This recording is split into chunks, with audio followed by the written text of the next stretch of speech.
पूरे मिथिलांचल के नौजवानों में खलबली मची हुई थी। प्रायः हर बेरोजगार नौजवान उस प्रतियोगिता की तैयारी में जुटा हुआ था जो महाराज के दरबार में 1 माह बाद आयोजित होने वाली थी। महाराज ने पूरे राज्य में मुनादी करा दी थी कि उन्हें एक ऐसे सहयोगी की आवश्यकता है जो रसिक भी हो और विलक्षण बुद्धि का भी। राज्य स्तरीय प्रतियोगिता अगले माह पूर्णिमा के दिन राजदरबार में होगी। मिथिला के नौजवानों में इस प्रतियोगिता में भाग लेने का उत्साह था। क्या पता कहीं वे प्रतियोगिता में सफल होकर महाराज के सहयोगी बन जाएं। फिर तो मजा ही आ जाएगा। राज दरबार में जगह मिलेगी और महाराज का खास सहयोगी होने से समाज में प्रतिष्ठा भी बढ़ेगी। नियत समय पर राज दरबार में प्रतियोगिता आरंभ हुई। हजारों की संख्या में प्रतियोगिता में भाग लेने के लिए युवक वहां जमा हुए। महाराज ने युवकों के उमड़ते सैलाब को देखकर प्रतियोगिता का स्थान राजदरबार के स्थान पर राजमहल के बाहर के मैदान में बदल दिया। मैदान में जब सभी प्रतियोगी एकत्रित हुए तब महाराज उनके बीच पहुंचे। मैदान के मध्य में उनके लिए चारों ओर से खुला हुआ मंच तैयार किया गया था। महाराज मंच पर पहुंचे और अपना आसन ग्रहण किया। प्रतियोगिता आरंभ होने की घोषणा हुई। महाराज अपने आसन से उठे। उन्होंने ऊंची आवाज में कहा, जैसा कि आप सभी जानते हैं कि मुझे एक ऐसे सहयोगी की आवश्यकता है जो विलक्षण बुद्धि का हो। प्रतियोगी युवाओं की बुद्धि की परीक्षा के लिए इस पद के लिए मैंने एक शर्त रखी है कि मेरा सहयोगी वही बन सकता है जो आकाश में महल का निर्माण कार्य करने या कराने में समर्थ हो।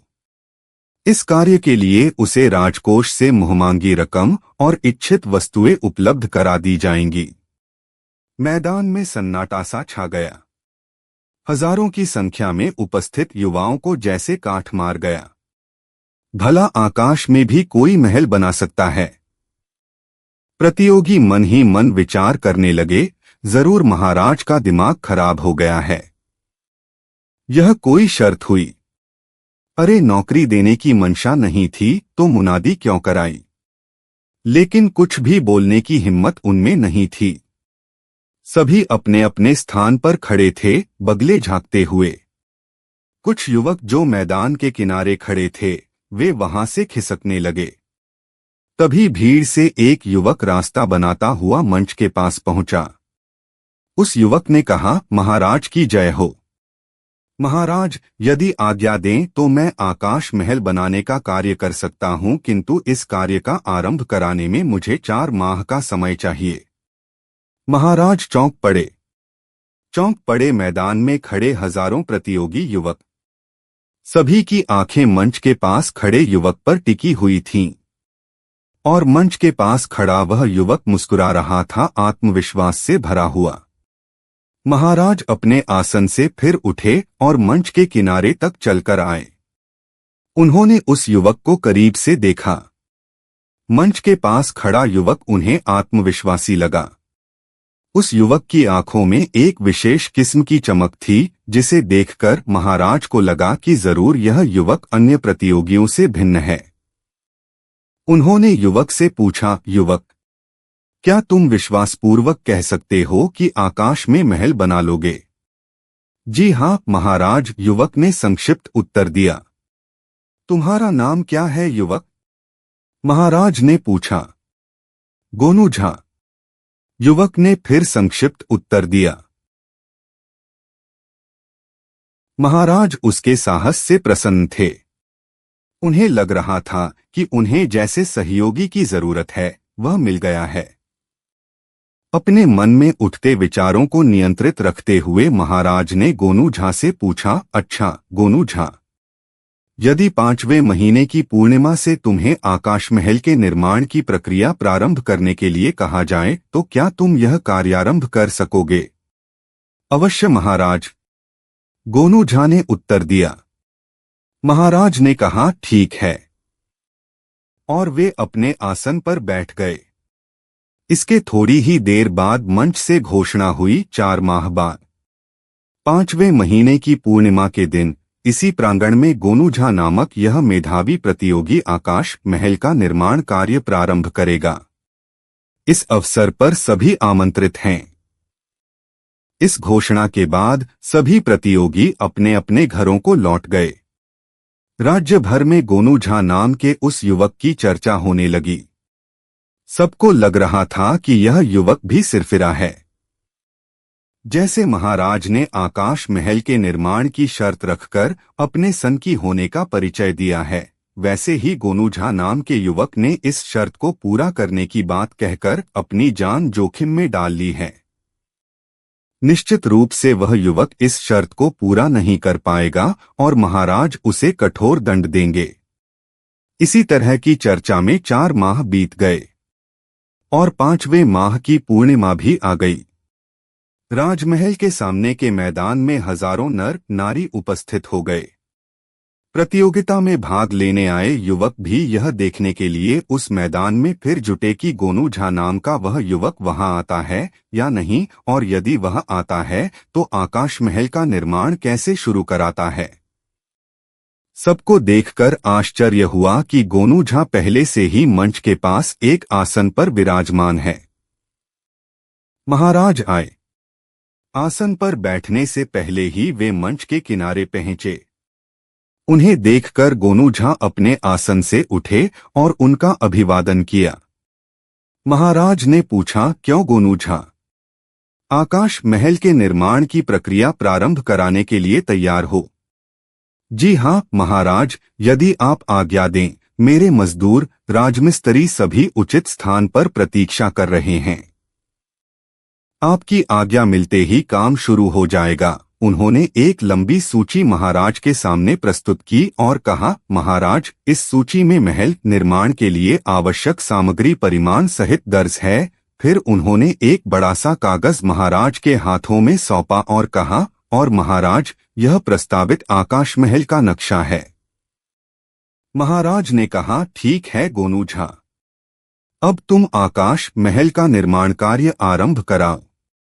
गोनू झा ने अपने हाथ में एक हरे रंग की झंडी ले रखी थी। उन्होंने झंडी खोली, आसमान की ओर हाथ ऊंचा किया और जोर जोर से झंडी हिलाने लगे। महाराज और मैदान में खड़े लोग गोनू झा को अचरज भरी दृष्टि से देख रहे थे। गोनू झा अपना हाथ उसी तरह उठाए हुए मैदान में इधर उधर भाग रहे थे और जोर जोर से झंडी हिला रहे थे।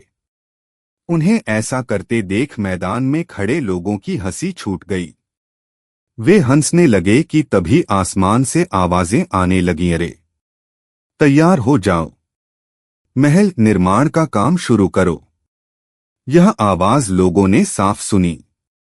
वे आसमान की तरफ देखने लगे। उनकी समझ में कुछ नहीं आ रहा था। फिर उन लोगों ने सुना, आकाश से ही आवाज आ रही थी, ईंटें लाओ, मसाला तैयार करो, पानी लाओ। इस बार इस तरह की आवाज आकाश में कई दिशाओं से आती प्रतीत हो रही थी। आवाज का शोर बढ़ रहा था, जैसे बोलने वालों की संख्या बढ़ती जा रही हो। महाराज भी उस आवाज से चकित थे और आसमान की ओर देख रहे थे। तभी गोनू झा ने आवाज दी, महाराज, हमारे मजदूर और मिस्त्री काम पर तैनात हैं। कृपया सूची के मुताबिक निर्माण सामग्री उन तक पहुंचाने का प्रबंध करें।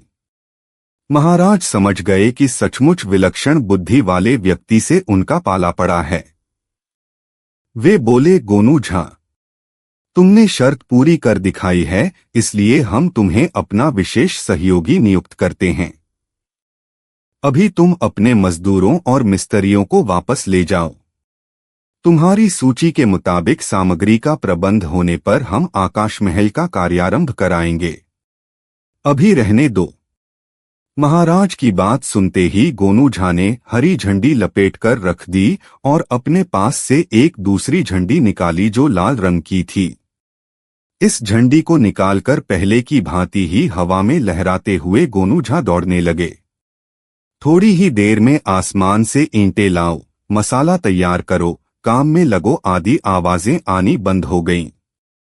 मैदान में एकत्रित लोग वापस लौट गए। महाराज ने गोनू झा को दरबार में बुलाया। उनकी नियुक्ति हुई। महाराज के पास बैठने के लिए उनका आसन लगाया गया। महाराज ने उन्हें उनके आसन पर बैठने की आज्ञा दी।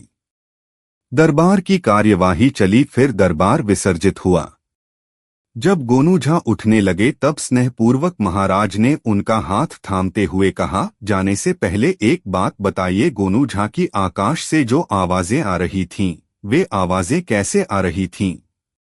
ऐसा प्रतीत हो रहा था कि हर दिशा से मजदूर आवाज लगा रहे हैं। गोनू झा विनम्रता से बोले, महाराज वे आवाजें मजदूरों की नहीं, पहाड़ी मैना और तोतों की थी जिन्हें मैंने 4 महीने में प्रशिक्षित किया था। यहाँ पहुंचकर उन्हें हवा में छोड़ दिया था। वे आस पास के पेड़ों पर बैठे थे। हरा झंडा देखकर बोलते थे और लाल झंडा देखकर चुप हो जाते थे। महाराज उनकी बात सुनकर हंस पड़े और देर तक हंसते रहे। मिथिला महाराज के दरबार में गोनू झा का सम्मान दिनों दिन बढ़ता जा रहा था। उनके बढ़ते प्रभाव से महाराज के दरबार के अन्य दरबारी उनसे ईर्ष्या करने लगे थे। वे पीठ पीछे गोनू झा के विरुद्ध विश्वमन करते रहते, मगर मुंह पर कुछ भी बोलने का साहस नहीं जुटा पाते। महाराज के दरबार में एक हजाम भी था जो गोनू झा से जलता था। उसने धीरे धीरे गोनू झा से ईर्ष्या रखने वाले दरबारियों से दोस्ती गांठ ली और उनका चहेता बन गया। यह हजाम बहुत चालाक और धूर्त किस्म का इंसान था। एक दिन महाराज ने गोनू झा की सराहना खुले दरबार में की। दरबारी जल भुनकर रह गए। हजाम ऐसे ही दिन की प्रतीक्षा में था। उसने दरबारियों से कहा कि यदि आप लोग साथ दें तो मैं ऐसी जुगत भिड़ाऊंगा कि इस गोनू झा की सदा के लिए छुट्टी हो जाएगी। दरबारियों ने हजाम से वादा कर लिया कि वह जैसा कहेगा वे वैसा ही करेंगे। हजाम खुश होकर उनसे विदा लेकर अपने घर लौट गया। महाराज के पिता की कुछ माह पहले ही मौत हो गई थी। राजमहल के सामने ही उनकी समाधि बनाई गई थी। महाराज सुबह में स्नान आदि से निवृत्त होकर पहले तो अपने पिता की समाधि पर जाते, वहां फूल चढ़ाते, तब राजभवन पहुंचकर राज काज में लगते। पिता की मृत्यु के बाद से उनका रोज का नियम यही था। हजाम इस बात को जानता था। एक दिन जब महाराज समाधिस्थल पुष्प अर्पित करने पहुंचे तो देखा कि एक कागज मुड़ा हुआ समाधि पर रखा हुआ है। उन्होंने उस कागज को उठाया और खोला तो पाया कि वह कागज कुछ और नहीं, पत्र है। यह पत्र उनको ही संबोधित कर लिखा गया है। पत्र का मजमून था कि मेरे पुत्र, मैं जानता हूं तुम मेरे वियोग से व्यथित हो। अब तुम्हें व्यथित होने की कोई जरूरत नहीं है, क्योंकि मुझे स्वर्ग में स्थान मिल गया है। यहां मुझे किसी चीज की कोई कमी नहीं है। कमी तो केवल एक बात की कि मेरे पास कोई एक अच्छा पंडित नहीं है जो मेरे पूजन कार्य संपन्न कराए। अच्छा होता कि तुम अपने दरबारी गोनू झा को मेरे पास भेज देते। उसके सीधे स्वर्ग आने का तरीका तुम्हें भेज रहा हूं।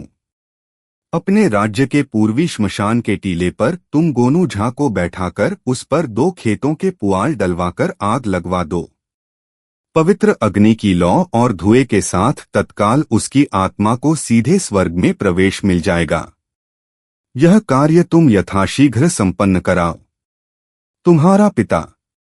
पत्र पढ़कर महाराज असमंजस में पड़ गए। ओह, ऐसा कैसे हो सकता है? अब तक कभी सुना नहीं, न देखा कहीं। क्या स्वर्ग से कोई पत्र आ सकता है मृत्युलोक में? उलझन में पड़े महाराज दरबार में आए। उन्हें चिंतित देखकर दरबारियों ने पूछा, क्या बात है महाराज, आप कुछ चिंता में हैं?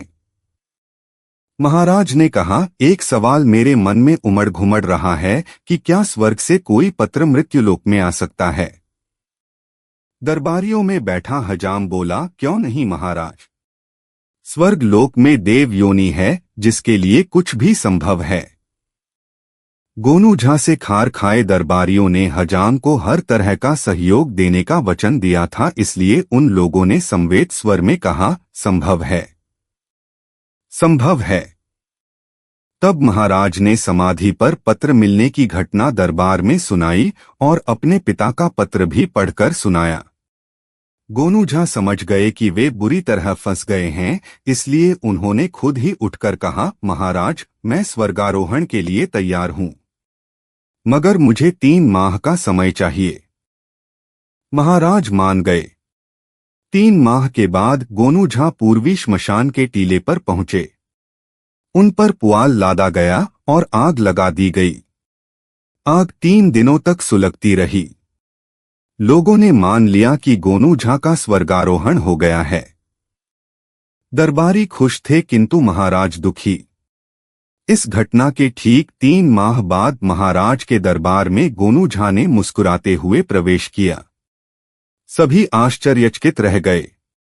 महाराज चौंककर सिंहासन से उठ खड़े हुए कि कहीं वे स्वप्न तो नहीं देख रहे। लेकिन गोनू झा का आना सच था, सपना नहीं। गोनू झा ने ऊंची आवाज में कहा, महाराज की जय हो। स्वर्ग में आपके पिता कुशल हैं और उन्होंने मुझे इस पत्र के साथ धरती पर भेज दिया है। महाराज ने पत्र लिया और ऊंची आवाज में पढ़ने लगे ताकि दरबारी भी बड़े महाराज के पत्र का विवरण जान लें। महाराज पढ़ रहे थे, पुत्र, गोनू झा ने मुझे पूजन कार्य के नियम सिखला दिए हैं, इसलिए उसे मैं वापस भेज रहा हूं। स्वर्ग में देवगणों को दाढ़ी बनाने की जरूरत नहीं पड़ती, इसलिए यहां नाई नहीं है। मेरी दाढ़ी और मेरे बाल बढ़ गए हैं। तुम अपने दरबार से हजाम को उसी विधि से स्वर्ग भेजो जिस विधि से गोनू झा को भेजा था। तुम्हारा पिता। दरबार में सन्नाटा छा गया। हजाम की हालत खराब थी। वह अपने आसन से उठा और घरबराते हुए महाराज के पास पहुंचकर कहने लगा, महाराज, यह झूठ है। आप कृपा कर मेरी बात सुनिए। गोनू झा वाला पत्र स्वर्ग से नहीं आया था। उसे मैंने ही लिखा था। मेरी गलती माफ कीजिए। मेरी जान बख्श दीजिए। महाराज किंकर्तव्य विमूढ़ से थे। तभी गोनू झा ने कहा, महाराज, यह सही कह रहा है। मैंने वह पत्र देखते ही समझ लिया था कि मेरे विरुद्ध षड्यंत्र रचा गया है। इसलिए ही मैंने 3 माह का समय आपसे लिया था और 3 महीनों में मैंने अपने कमरे से श्मशान के टीले तक की एक सुरंग खोद ली थी। जब लोग मुझ पर पुआल डाल रहे थे, तब मैं सुरंग से उतरकर अपने कमरे में चला आया था और 3 माह तक अपने घर में ही रहा। महाराज बहुत क्रोधित हुए और कहा, हजाम की इस दुष्चेष्टा के लिए इसे फांसी पर लटकाया जाना चाहिए। तब हजाम ने गोनू झा के पांव पकड़ लिए और उनके सामने गिड़गिड़ाने लगा। तब गोनू झा ने महाराज से अनुनय कर उसे प्राणदंड से मुक्ति दिलाई, मगर महाराज ने हजाम को कारागार में डलवा दिया। मिथिला नरेश के दरबार में एक तहसीलदार नया बहाल हुआ था। लोगों से जबरन मालगुजारी वसूलकर वह महाराज की नजरों में अपना महत्व बढ़ाना चाहता था। लोग उसके रवैये से दुखी थे। तहसीलदार गोनू झा के गांव में पहुंचा और वहां भी अपने रुतबे के रोब में लोगों से अत्याचार पूर्वक मालगुजारी की वसूली करने लगा। दबाव बनाने के लिए उसने कई बकायेदारों के फसल कटवा लिए। बात गोनू झा तक पहुंची। गोनू झा कुछ गांव वालों के साथ वहां पहुंचे जहां तहसीलदार ठहरा हुआ था। गोनू झा और उनके साथ आए ग्रामीणों ने तहसीलदार को नमस्कार किया। उस समय तहसीलदार तहमद लपेटे कुर्सी पर बैठा धूप सेंक रहा था। उसने गांव वालों को आया देख अपनी दाढ़ी सहलाते हुए कहा, इस समय आप लोग यहां क्यों आए हैं? गोनू झा ने बात की कमान संभाली और कहा, कल दरबार में महाराज आपकी प्रशंसा कर रहे थे कि आप जब से आए हैं राजकोष में तेजी से वृद्धि हुई है, इसलिए मैं आपसे मिलने चला आया हूं। ये गांव वाले भी आपके दर्शन के लिए उपस्थित हुए हैं। गोनू झा की बातें सुनकर तहसीलदार की अकड़ बढ़ गई। तभी गोनू झा को कुर्सी के पास एक बाल दिख गया। उन्होंने उस बाल को चुटकी से पकड़कर उठा लिया, उसे माथे से लगाया, फिर उस बाल को चूमा और अपनी दोनों आंखों से सटाया, फिर धोती के खूंटे में बांध लिया। गांव वाले अचरज में डूब गए कि पंडित जी को यह क्या सूझी कि इस जानवर से बदतर आदमी के बाल को इतना सम्मान दर्शाते हुए सहेज रहे हैं। गांव वालों ने पूछा, पंडित जी, बाल आप क्यों सहेज रहे हैं? गोनू झा ने कहा, मेरे तो भाग्य ही जग गए। मैंने सुबह सुबह सपना देखा कि मुझे भविष्यवाणी हुई है कि जाओ तहसीलदार साहब के दरबार में, वहां से उनकी दाढ़ी का एक बाल किसी तरह प्राप्त करो। यदि तुम ऐसा करने में सफल रहे तो तुम्हें किसी चीज की कमी नहीं रहेगी। तहसीलदार का बाल जिस किसी के भी पास होगा उसके भाग्य चमक उठेंगे और दीन दशा से मुक्ति का मार्ग मिल जाएगा। तहसीलदार यह सब सुनकर फूले नहीं समाया। कुछ ग्रामीण बढ़े और तहसीलदार के पांव छू लिए। बहुत श्रद्धा और विनय के साथ उससे एक दाढ़ी का बाल मांगा। तहसीलदार ने अपनी दाढ़ी से एक बाल नोचकर उन्हें थमा दिया। गोनू झा ग्रामीणों के साथ वापस आकर अपने रोजमर्रे के काम में लग गए। उनके चेहरे पर रहस्यमयी मुस्कान उभर आई थी। थोड़ी ही देर में पूरे गांव में तहसीलदार की चमत्कारी दाढ़ी की चर्चा होने लगी। पूरा गांव तहसीलदार के आवास पर उमड़ पड़ा। पहले तो तहसीलदार ने कुछ लोगों को अपनी दाढ़ी से बाल खींच खींच कर दिया, मगर मांगने वालों का सैलाब उमड़ता ही जा रहा था। गोनू झा ने तहसीलदार को सबक सिखाने का बिना कुछ कहे जो नुस्खा आजमाया। उसका अंतिम नजारा यह था कि तहसीलदार भागा जा रहा था और उसकी मुक्तिदायिनी दाढ़ी का एक बाल पाने के लिए ग्रामीण उसके पीछे दौड़ रहे थे। तहसीलदार के पास जो भी पहुंचता उसकी दाढ़ी नोच लेता।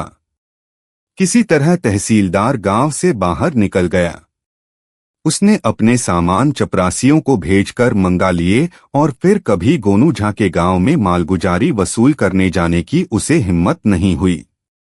गोनू झा के गांव में एक बार चोरों का एक गिरोह सक्रिय हो गया। गोनू झा के घर से भी कुछ सामानों की चोरी हो गई।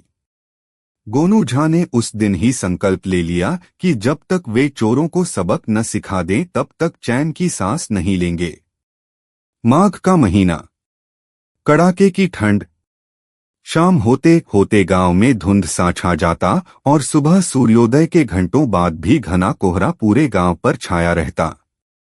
लोग शाम होते ही या तो घूरे को घेरकर आग तापने के लिए बैठ जाते या फिर अपनी रजाइयों में दुबक जाते। गांव की सड़कें प्रायः शाम ढलने के बाद निर्जन सी हो जातीं। चोरों को माघ का महीना अपने लिए करिश्माई महीना लगने लगा था। रोज गांव के किसी न किसी घर में चोरी होती। रोज चोरों की कारस्तानी का शिकार हुए घर में कोहराम मचता और जब आवाज गोनू झा तक पहुंचती तो उनका संकल्प और दृढ़ होता जाता और वे विचार मंथन करने बैठ जाते कि क्या करें कि चोरों को काबू में लिया जा सके। गोनू झा ने गांव में हुई चोरियों के बारे में जानकारियां जुटाईं तो इस तथ्य का उद्घाटन हुआ कि अधिकांश चोरियां रात 9 बजे से 11 बजे के बीच या सुबह 2:30 बजे से 4 बजे के बीच हुई हैं। गोनू झा ने इसका अर्थ निकाला कि जाड़े की रात में आम तौर पर गांव के घरों में लोग दरवाजे पर अलाव जलाकर सपरिवार आग तापने के लिए बैठते हैं या फिर घर के किसी कमरे में बोरसी में आग रखकर सपरिवार हाथ सेंकने बैठते हैं। चोर या तो इस समय अपने हाथ की सफाई दिखाते हैं या फिर सुबह में जब बिस्तर गर्म हो जाता है तब रजाइयों में लिपटे लोगों को गहरी नींद आ चुकी होती है। चोर उस समय उनकी नींद का लाभ उठाकर अपने काम को अंजाम देते हैं। अब जब यह रहस्य गोनू झा ने खोज लिया तब प्रायः वे शाम को दरबार से लौटते समय गांव के किसी स्थान पर लगे अलाव के पास हाथ सेंकने के लिए बैठ जाते। धीरे धीरे चोरों को पता चल गया कि गोनू झा शाम में घर नहीं लौटते। कई बार तो रात के 10, 11, यहाँ तक कि 12 बजे तक उनका पता नहीं रहता। फिर क्या था? चोरों ने फिर से गोनू झा के घर को निशाना बना लिया और वहां से बड़ा हाथ मारने की तैयारी में जुट गए। अमावस की रात थी। गोनू झा गांव के मुखिया के दरवाजे से आग ताप कर अलमस्ती में गुनगुनाते हुए अपने घर आए। दरवाजे पर उन्होंने कुछ अटपटी आवाज सुनी तो उन्होंने आवाज की दिशा में देखना शुरू किया। उनके घर के पिछवाड़े बगीचा था जिसमें आम, लीची, कटहल, अमरूद आदि अनेक फलदार वृक्ष लगे हुए थे और सफाई नहीं कराए जाने के कारण घनी झाड़ियां फैली थीं। आहट उन्हीं घनी झाड़ियों की ओर से आ रही थी। गोनू झा ने एक बड़ा सा रोड़ा उठाकर आवाज की दिशा में निशाना साधकर फेंका तो झाड़ियों में सरसराहट हुई। गोनू झा को समझते देर न लगी कि झाड़ियों में कोई छुपा हुआ है। फिर क्या था? उन्होंने ऊंची आवाज में अपनी पत्नी को आवाज दी। जब पंडिताइन घर से बाहर निकली तब गोनू झा ने कहा, पंडिताइन देख, इधर उधर बहुत ढेला होगा, 108 ढेला चुन के लाओ। आज माघ अमावस्या की रात है। आज की मध्य रात्रि तक घर के दक्षिण दिशा में 108 ढेले फेंके जाए तो घर के लोगों पर यदि किसी ग्रह का दुष्प्रभाव पड़ने वाला हो तो स्वतः दूर हो जाता है। जाओ, देर न करो। थोड़ी ही देर में रात का दूसरा पहर गुजर जाने वाला है। पंडिताइन वहां से बुदबुदाती हुई गई। कच्ची नींद से जगी थी सो खींच गई थी। पंडिताइन जब एक ढेला लेकर आई तो गोनू झा ने ढेला अपने हाथ में लेते हुए कहा, अरे भाग्यवान, कुढ़ना बाद में। तुम्हें इस काम का महत्व नहीं मालूम इसलिए गुस्सा कर रही हो। जाओ, जितनी जल्दी हो अंचरा में ढेला भर भर के यहां रखती जाओ, मैं खुद गिन गिनकर ढेला फेंकूंगा। ढेला फेंकने के समय मंत्र भी पढ़ना होता है। कुछ भी ऐसा मत करना जिससे मुझे गुस्सा आए। पंडिताइन झुंझलाती हुई गई और अपने आंचल में कुछ रोड़े लेकर आई। गोनू झा के सामने उन रोड़ों को पटकते हुए बोली, लोगों का उम्र बढ़ता है तो दिमाग समझदार होता है और एक ही है कि उम्र बढ़ने के साथ साथ बेदिमाग होते जा रहे हैं। सारा ज्ञान खूंटा में टांग के जोग, टोंग और टोना टोटका करने में लगे हैं।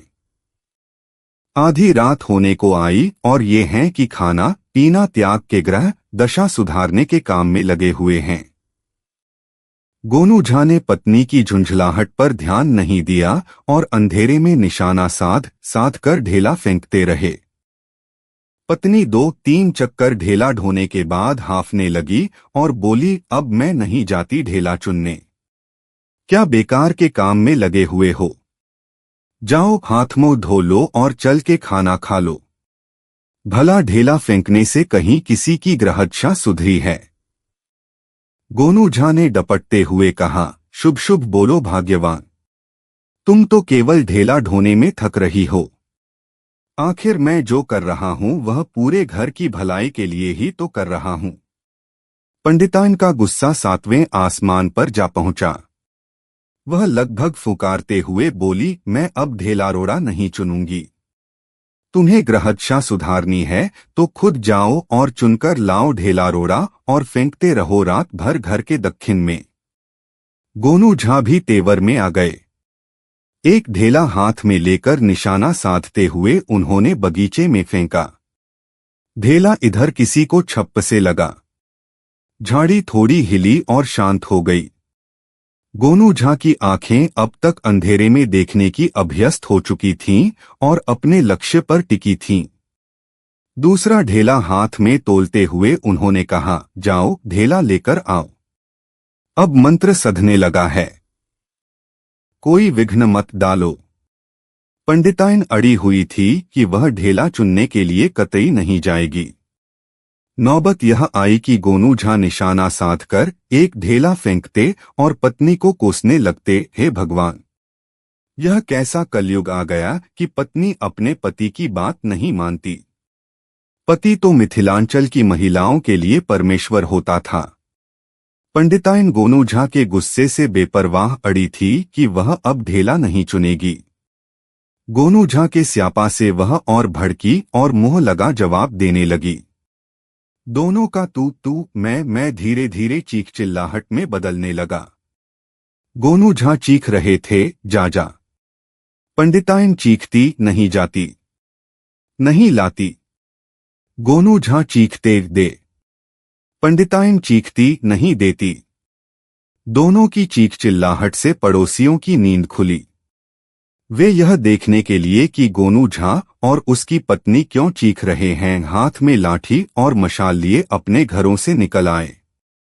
गोनू झा ने देखा कि पास पड़ोस के लोग उनके घर पहुंच गए हैं। तब उन्होंने कहा, आइए भाइयों, देखिए कलयुग का नजारा। ये मेरी धर्म पत्नी है, पतिव्रता नारी।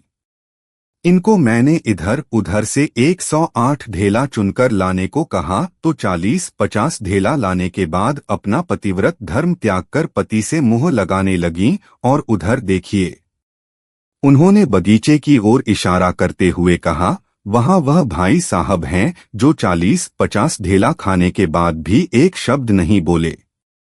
बगीचे में छुपा चोर अब समझ गया था कि गोनू झा ढेला उसी को निशाना साधकर मार रहे थे। वह वहां से भागने की कोशिश करने के लिए उठा, लेकिन मशाल और लाठी से लैस गोनू के पड़ोसियों के आगे उसकी एक न चली। अंततः लोगों ने उसे दबोच लिया। गोनू झा उसके पास आए और उसका चेहरा देखते हुए कहने लगे, अरे भाई, ढेलों से चोट जरूर लगी होगी, अब जाओ हवालात में, ये लोग तुम्हारी मरहम पट्टी का इंतजाम कर देंगे। चोर को हवालात भेजने के बाद गोनू झा ने अपनी पत्नी का हाथ पकड़ा और बोले, ढेला ढोने से हाथ दुख रहा होगा, चल दबा दूं। पंडिताइन, जो कि इस तरह घटनाक्रमों में आए नाटकीय परिवर्तन से घबरा गई थी, बोली, न पंडित जी, हाथ नहीं दुख रहा। मैं असल में समझी नहीं थी कि तुम क्या कर रहे हो, इसलिए गुस्सा आ गया। गोनू झा हंसते हुए पंडिताइन का कंधा थपथपाते हुए घर की ओर चले गए। मिथिलांचल में साध संतों में लोगों को काफी भरोसा है। गोनू झा के जमाने में भी था। गोनू झा के पिता सत्संग प्रेमी थे। साधु संतों की सेवा करना अपना धर्म समझते थे। तांत्रिकों ज्योतिषियों पर खर्च करने से भी वे पीछे नहीं रहते। गोनू झा ने उन्हें कई बार समझाया, मगर उनके पिता पर कोई असर नहीं हुआ। आए दिन ज्योतिषियों और साधु संतों का आना उनके घर में जारी रहा। एक दिन गोनू झा ने अपने पिता को साधु संतों की अंध आस्था से निकालने की ठान ली। उन्होंने घर में घोषणा की कि उन्हें कुछ काम से बाहर जाना है, 2-3 माह में वे लौट आएंगे। माता पिता के चरण छूकर वे घर से निकल पड़े। गांव से बाहर जाकर गोनू झा ने एक तालाब में स्नान किया। झोले से गेरुआ वस्त्र निकालकर धारण किया। नकली दाढ़ी, मूछे और जटाओं जैसी संरचना की टोपी लगाई और फिर सिर पर गेरुआ पगड़ी लगा ली कि यह तो लगे कि जटाधारी साधु हैं, मगर जटा नकली है, इसका अंदाजा किसी को नहीं लगे। दर्पण में झांक कर देखा तो पूरी तरह संतुष्ट हुए कि उन्हें कोई पहचान नहीं सकता। फिर उन्होंने रही सही कसर ललाट पर चंदन के आलेपन से पूरी की। उसी तालाब के पास के एक बरगद के पेड़ के नीचे उन्होंने धूनी रमाई और पद्मासन लगाकर ध्यानमस्त मुद्रा में आ गए। उन्हें मालूम था कि देरसबेर गांव का कोई न कोई आदमी इधर से गुजरेगा ही और एक साधु को धूनी रमाए वहां बैठा देख इस बात की सूचना उनके पिता को अवश्य देगा। अभी अधिक समय नहीं गुजरा था कि गांव का एक किसान उनके पास आया, मगर गोनू झा तो ध्यानमस्त थे, उसकी तरफ देखा तक नहीं। किसान थोड़ी देर तक हाथ जोड़े बैठा रहा, मगर जब साधु महाराज हिले तक नहीं तो वहां मत्था टेककर उठ खड़ा हुआ। गोनू झा उसे जाता देख मन ही मन खुश हुए। उन्हें विश्वास था कि गांव में अब यह चर्चा हो जाएगी कि तालाब के किनारे एक सिद्ध महात्मा धूनी रमाए बैठे हैं। गोनू झा अपने साथ झोले में पर्याप्त मेवे और फल लेकर आए थे, इसलिए उन्हें भोजन की परवाह नहीं थी। दूसरे दिन जब आम साधुओं की तरह वे भोजन की व्यवस्था के लिए गांव में नहीं गए, तब ग्रामीणों को विश्वास हो गया कि तालाब किनारे बैठा साधु कोई सिद्ध पुरुष है। इस बात की खबर गोनू झा के पिता को भी लगी तो उनसे रहा नहीं गया। वे महात्मा के दर्शन के लिए तालाब किनारे पहुंचे। अपने पिता को आया देख गोनू झा ध्यानमस्त हो गए। गोनू झा के पिता वहां काफी देर तक बैठे रहे, मगर साधु महाराज की तंद्रा भंग नहीं हुई। उनके पिता गांव लौट आए। गांव में चर्चा फैल गई कि गांव के बाहर एक महात्मा तपस्या में लीन है, समाधि की अवस्था में है। साधु महाराज के दर्शन के लिए तांता लग गया। तीसरे दिन उस स्थान पर ग्रामीणों की भीड़ जम गई। कुछ उत्साही ग्रामीणों ने वहां भजन कीर्तन करना शुरू कर दिया। तब जाकर महात्मा जी ने आंखें खोलीं, लेकिन कुछ बोले नहीं। सबसे अधिक उत्सुकता गोनू झा के पिता को ही थी। वे बढ़े और महात्मा जी के चरण छू लिए और कहा, कुछ बताइए महाराज। गोनू झा ने पद्मासन में बैठे बैठे ही पास पड़ी एक स्लेट उठाई और उस पर चौक से लिखा, आप लोग जाएं, कल आए। मेरा मौन व्रत है। सभी लौट गए। दूसरे दिन ग्रामीण आए, कोई फल लेकर तो कोई मिठाई लेकर। सबने साथ लाई चीजें साधु महाराज के कंबल पर श्रद्धापूर्वक रख दीं धूनी के पास और मत्था टेककर बैठ गए। गोनू झा ने स्लेट पर लिखा, आप सब लौट जाएं। आज केवल एक व्यक्ति, और उन्होंने अपने पिता को इशारा से बुलाया और बैठ जाने का संकेत किया। ग्रामीण लौट गए। भला महाराज जी के आदेश की अवहेलना कैसे होती। गोनू झा के पिता गदगद थे। उन्होंने फिर कहा, महाराज कुछ बताइए। और गोनू झा ने स्लेट पर उनके अतीत के बारे में ऐसी ऐसी बातें लिखीं जो गांव के लोग कतई नहीं जानते थे। इसी तरह उनके रोग, उनकी कामनाएं, पुत्र और पत्नी से संबंध के बारे में भी स्लेट पर सटीक एवं बिल्कुल खड़ी बातें गोनू झा ने लिख दीं। गोनू झा उनके बेटे ही तो थे, उनकी सारी सच्चाइयों से अवगत। गोनू झा के पिता ने अब तक ऐसा गुणी महात्मा नहीं देखा था। वे अभिभूत हो गए और महात्मा जी के चरण पकड़ लिए। मेरा कल्याण करें महाराज, मेरे घर पधारें, उन्होंने विनती की।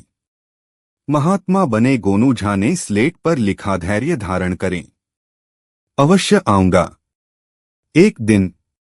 अभी आप जाएं, विश्राम करें। गोनू झा के पिता लौट आए। गांव के लोगों ने उन्हें अपने घर जाते देखा तो पूछने चले आए, महात्मा जी ने क्या कहा। वे बोले, या वैसे ही स्लेट पर लिखकर ही कुछ बताया। गोनू झा के पिता ने महात्मा जी की खूब सराहना की। ग्रामीणों का तांता इसके बाद गोनू झा के धूनी स्थल पर रोज लगने लगा। रोज किसी न किसी को गोनू झा रोक लेते और उसके अतीत की सीधी सच्ची बात स्लेट पर लिखकर कुछ जरूरी सलाह भी उसके साथ लिख देते। अब तो गांव में महात्मा जी की धूम मच गई। इस तरह एक महीना बीत गया। गोनू झा अब इस नाटक से ऊब गए थे। उन्होंने उस दिन स्लेट पर लिखा, कल मैं मौन व्रत खोलूंगा, आज मुझे एकांत चाहिए। ग्रामीण आए, माथा टेका और वापस लौट गए। इसके बाद वाले दिन गांव के लोग सुबह से ही वहां पहुंचने लगे। सबसे पहले आने वालों में गोनू झा के पिता थे। गोनू झा ने मौन व्रत खोला, सबको उपदेश दिया और कहा कि अब वे प्रस्थान करेंगे। ग्रामीण इस बात का आग्रह कर रहे थे कि वे एक बार गांव अवश्य चलें।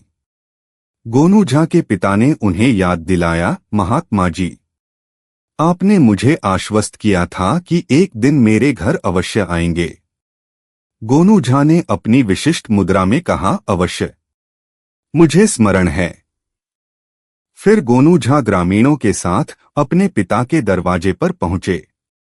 उन्होंने कहा, अब विलंब नहीं करें, मुझे प्रस्थान करना है। ग्रामीण अपने अपने घरों से चढ़ावा लेकर आए और आग्रहपूर्वक गोनू झा महाराज जी को भेंट किया। उनके पिता ने भी एक रत्नजड़ित स्वर्ण मुद्रिका उन्हें भेंट की और आग्रहपूर्वक दक्षिणा के रूप में 1001 रुपये प्रदान किए। ग्रामीणों ने भी यथाशक्ति भक्ति दिखलाई। महात्मा बने गोनू झा ने वह धनराशि अपने झोले में डाली और अलख निरंजन का घोष करते हुए उठ खड़े हुए। ग्रामीण उनके पीछे पीछे गांव के बाहर तक आए। फिर गोनू झा ने रुककर सबसे कहा, आप सब अपने घरों को लौट जाएं। गोनू झा एक दिन मिथिला बाजार में चहलकदमी कर रहे थे। वहां एक सेठ एक भारी बक्सा लिए बैठा था और बार बार मजदूरों को बुलाता और उनसे कुछ बातें करता और मजदूर गर्दन हिलाते हुए या हाथ को इनकार की मुद्रा में हिलाते हुए वहां से चले जाते। काफी देर तक बाजार चौक पर यह नजारा देखने के बाद गोनू झा ने सोचा, चलो चल के देखें कि माजरा क्या है। वैसे वे इतना समझ चुके थे कि सेठ वह बक्सा उठवाकर कहीं ले जाना चाहता है, मगर मजदूर कम मेहनताना के कारण इनकार करके वहां से चले जा रहे हैं। गोनू झा सेठ के पास पहुंचे और सेठ से पूछा, क्या बात है सेठ जी, आप बहुत देर से यहाँ परेशान हाल बैठे हैं। सेठ ने कहा, हाँ भाई, मुझे एक मजदूर चाहिए जो यह बक्सा उठाकर यहाँ से 3 कोस की दूरी पर जो गांव है वहां पहुंचा दे। गोनू झा ने कहा, मैं भी यहाँ काम की तलाश में आया हूँ, चलिए मैं ही पहुंचा दूं। बोलिए मजूरी क्या देंगे। सेठ मुस्कुराया, बोला, मेरे पास देने के लिए 3 अनमोल उपदेश हैं जो मैं हर एक कोस पर तुम्हें एक एक कर दूंगा। गोनू झा ने कहा, यानी पैसा रुपया कुछ नहीं, खाना खुराकी भी नहीं, सिर्फ उपदेश। सेठ ने कहा, 3 अनमोल उपदेश जिससे तुम्हारा जीवन बदल जाएगा। गोनू झा ने मजदूर की तरह ही हाव भाव बनाते हुए कहा, सो तो ठीक है, मगर उपदेश हर आधा कोस पर दीजिए। सेठ ने कहा, ठीक है, मगर तीसरा और अंतिम उपदेश सुनने के बाद तुम्हें 3 कोस चलकर मुझे उस गांव तक पहुंचाने का वादा करना होगा। गोनू झा ने वादा कर लिया। गोनू झा मन ही मन सोच रहे थे कि उपदेश लेना बुरा नहीं है। हो सकता है कि कोई काम की बात सुनने को मिल जाए और यदि सेठ ने ठगने की कोशिश की तो उसे सबक सिखाकर ही लौटूंगा। जब गोनू झा बक्सा उठाने के लिए झुके तो सेठ ने कहा, आहा, जरा सावधानी से, इसमें बेहद नाजुक चीजें हैं। गोनू झा ने सावधानीपूर्वक सिर पर बक्सा उठा लिया। आधा कोस चले तो सेठ से कहा, सेठ जी, पहला उपदेश दे दीजिए। ऐसे आदमी पर भरोसा न करना जो कहे कि केवल अपना पेट भरने से अच्छा है भूखा रह जाना। सेठ ने उपदेश दिया। गोनू झा को सेठ की बात पसंद आई। जब गोनू झा दूसरे आधे कोस में प्रवेश कर गए तब दूसरा उपदेश सुनने की बेचैनी होने लगी। उन्होंने सेठ से दूसरा उपदेश देने को कहा। सेठ ने दूसरा उपदेश सुनाया, ऐसा आदमी विश्वसनीय नहीं जो कहे घोड़े पर सवार होने से अच्छा है पैदल चलना। गोनू झा यह सुनकर शांत रह गए। बात ठीक भी थी कि जब घोड़ा हो तो कोई पैदल क्यों चले। तीसरे अधकोसी में प्रवेश के बाद गोनू झा ने सेठ से कई बार कहा कि उपदेश सुनाए, मगर सेठ टालता गया। जब गंतव्य की दूरी महज 2 फरलांग बची तो गोनू झा रुक गए और बोले, अब तीसरा और अंतिम उपदेश दे दीजिए सेठ जी, वरना अब एक कदम आगे नहीं बढ़ाऊंगा। यदि आप यह सोच रहे हैं कि उपदेश सुनने के बाद मैं यह बक्सा आपके स्थान तक नहीं पहुंचाऊंगा तो यह बात मन से निकाल दीजिए। मैं ब्राह्मण हूं और झूठा वादा नहीं करता हूं। विवश होकर सेठ ने तीसरा उपदेश सुनाया, उस आदमी पर भरोसा न करना जो कहे कि संसार में तुमसे भी बड़ा कोई मूर्ख होगा। गोनू झा को बात समझ में आ गई कि सेठ उससे मुफ्त में बक्सा ढुलवाकर उन्हें संसार का सबसे बड़ा मूर्ख भी बता रहा है, मगर वे चुपचाप चलते रहे। जब सेठ का घर आ गया तब उसने गोनू झा से कहा, बक्सा यहाँ रख दो। सेठ की बात पूरी भी नहीं हुई थी कि गोनू झा ने बक्सा सिर से ही धरती पर पटक दिया। धड़ाम चननचनाक्षण। की आवाज बक्सा गिरते ही पैदा हुई। सेठ चीखा, अरे मैंने तुम्हें सावधानी बरतने को कहा था। गोनू झा ने कहा, सेठ जी भूलिए मत, आपने मुझे सावधानी से बक्सा उठाने के लिए कहा था, रखने के लिए नहीं। सेठ वहीं सिर पकड़कर बैठ गया क्योंकि बक्से में कांच से बनी चीजें रखी थीं और गोनू झा अपने होठों पर विजी मुस्कान लिए वहां से लौट आए। गोनू झा और चोरों के बीच आंख मिचौली बरसों चलती रही।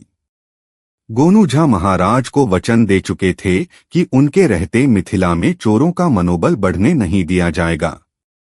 संयोग ऐसा रहा कि हमेशा चोरों को गोनू झा से मुंह की खानी पड़ी। दूसरी तरफ चोर बिरादरी के लोग लंगड़ू उस्ताद से वचनबद्ध थे कि जब भी मौका मिलेगा वे गोनू झा के घर ऐसी चोरी करेंगे जिसे उनके साथ पुष्ट स्मरण रखेंगे। घात प्रतिघात की यह बात गोनू झा समझते थे और हमेशा सतर्क रहते थे। एक बार की बात है, गोनू झा दरबार से लौटकर अपने दरवाजे पर टहल रहे थे। सतर्क रहने की आदत ने गोनू झा को थोड़ा शंकालु बना दिया था। वे टहलते समय भी इतने चौकन्ने रहते जितना कि बाज रहता है। अचानक उन्होंने कुत्ते के भौंकने की आवाज सुनी। सोचने लगे, कुत्ता इस समय इस तरह नहीं भौंकता है। उन्होंने ध्यान देकर सुना, यह पड़ोसी मदन झा के कुत्ते के भौंकने की आवाज थी। मदन झा ने हाल में ही गोनू झा के अहाते के बगल में जमीन खरीदी थी और वहां अपना मकान बना लिया था। बहुत शौकीन आदमी था मदन झा, दिलेर और उत्साही भी। उसके आजू बाजू उसके 2 रिश्तेदारों ने भी मकान बनाया था।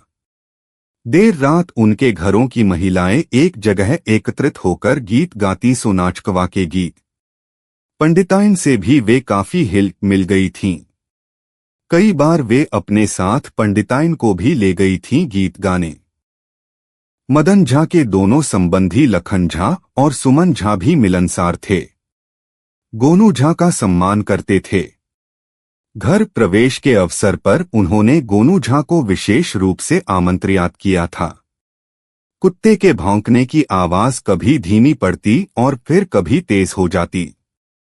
गोनू झा सशंकित मन से मदन झा के घर की ओर टहलते हुए बढ़े। उन्होंने एक आदमी को उसी समय उधर से गुजरते हुए देखा। आदमी की चाल उन्हें ठीक नहीं लगी। मदन झा उन्हें अपने दरवाजे पर ही मिल गए। थोड़ी देर तक उनसे इधर उधर की बातें करके गोनू झा अपने घर की ओर लौटने लगे। तभी लखन झा और सुमन झा उन्हें रास्ते में मिल गए। गोनू झा का उन्होंने अभिवादन किया और अनुनय करके गोनू झा को अपने घर ले आए। शरबत पिलाया। इधर उधर की बातें होती रहीं। थोड़ी देर के बाद गोनू झा ने उनसे विदा ली। विदा होते होते उन्होंने कहा, आजकल गांव में अजनबी चेहरे फिर दिखने लगे हैं। कहीं फिर से चोर उचक्कों का उत्पात न शुरू हो जाए। आप लोग भी सावधान रहा करिए। एक समय इस गांव में चोरों के उत्पात से त्राही त्राही की स्थिति रही है। उनसे विदा लेने के बाद गोनू झा के दिमाग में उस आदमी की चाल बार बार कौंध जाती थी। थोड़ा उचक उचक कर चलता यह हट्टा कट्टा आदमी। उन्हें लगा कि कहीं उसे देखा है। दिमाग पर जोर डाला तो कुछ याद नहीं आया। रात को भोजन करने के बाद वे फिर टहलने के लिए निकल गए। अपने दरवाजे से निकलकर वे गांव की मुख्य सड़क पर आ गए और टहलते हुए मदन झा के घर से थोड़ी दूर आगे तक निकल गए। अचानक मदन झा का कुत्ता जोर जोर से भौंकने लगा। गोनू झा जहां थे वहीं एक पेड़ की ओट में खड़े हो गए और मदन झा के घर की ओर देखने लगे। चांदनी रात थी इसलिए सब कुछ साफ दिख रहा था।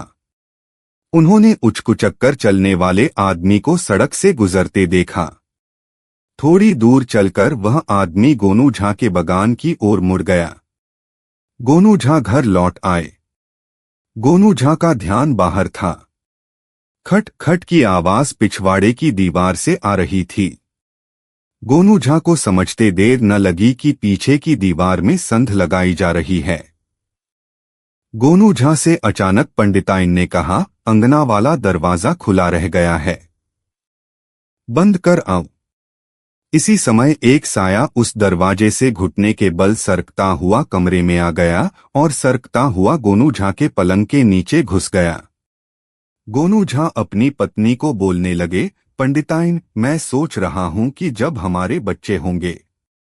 धत! पंडिताइन ने नारी सुलभ लज्जा के साथ कहा।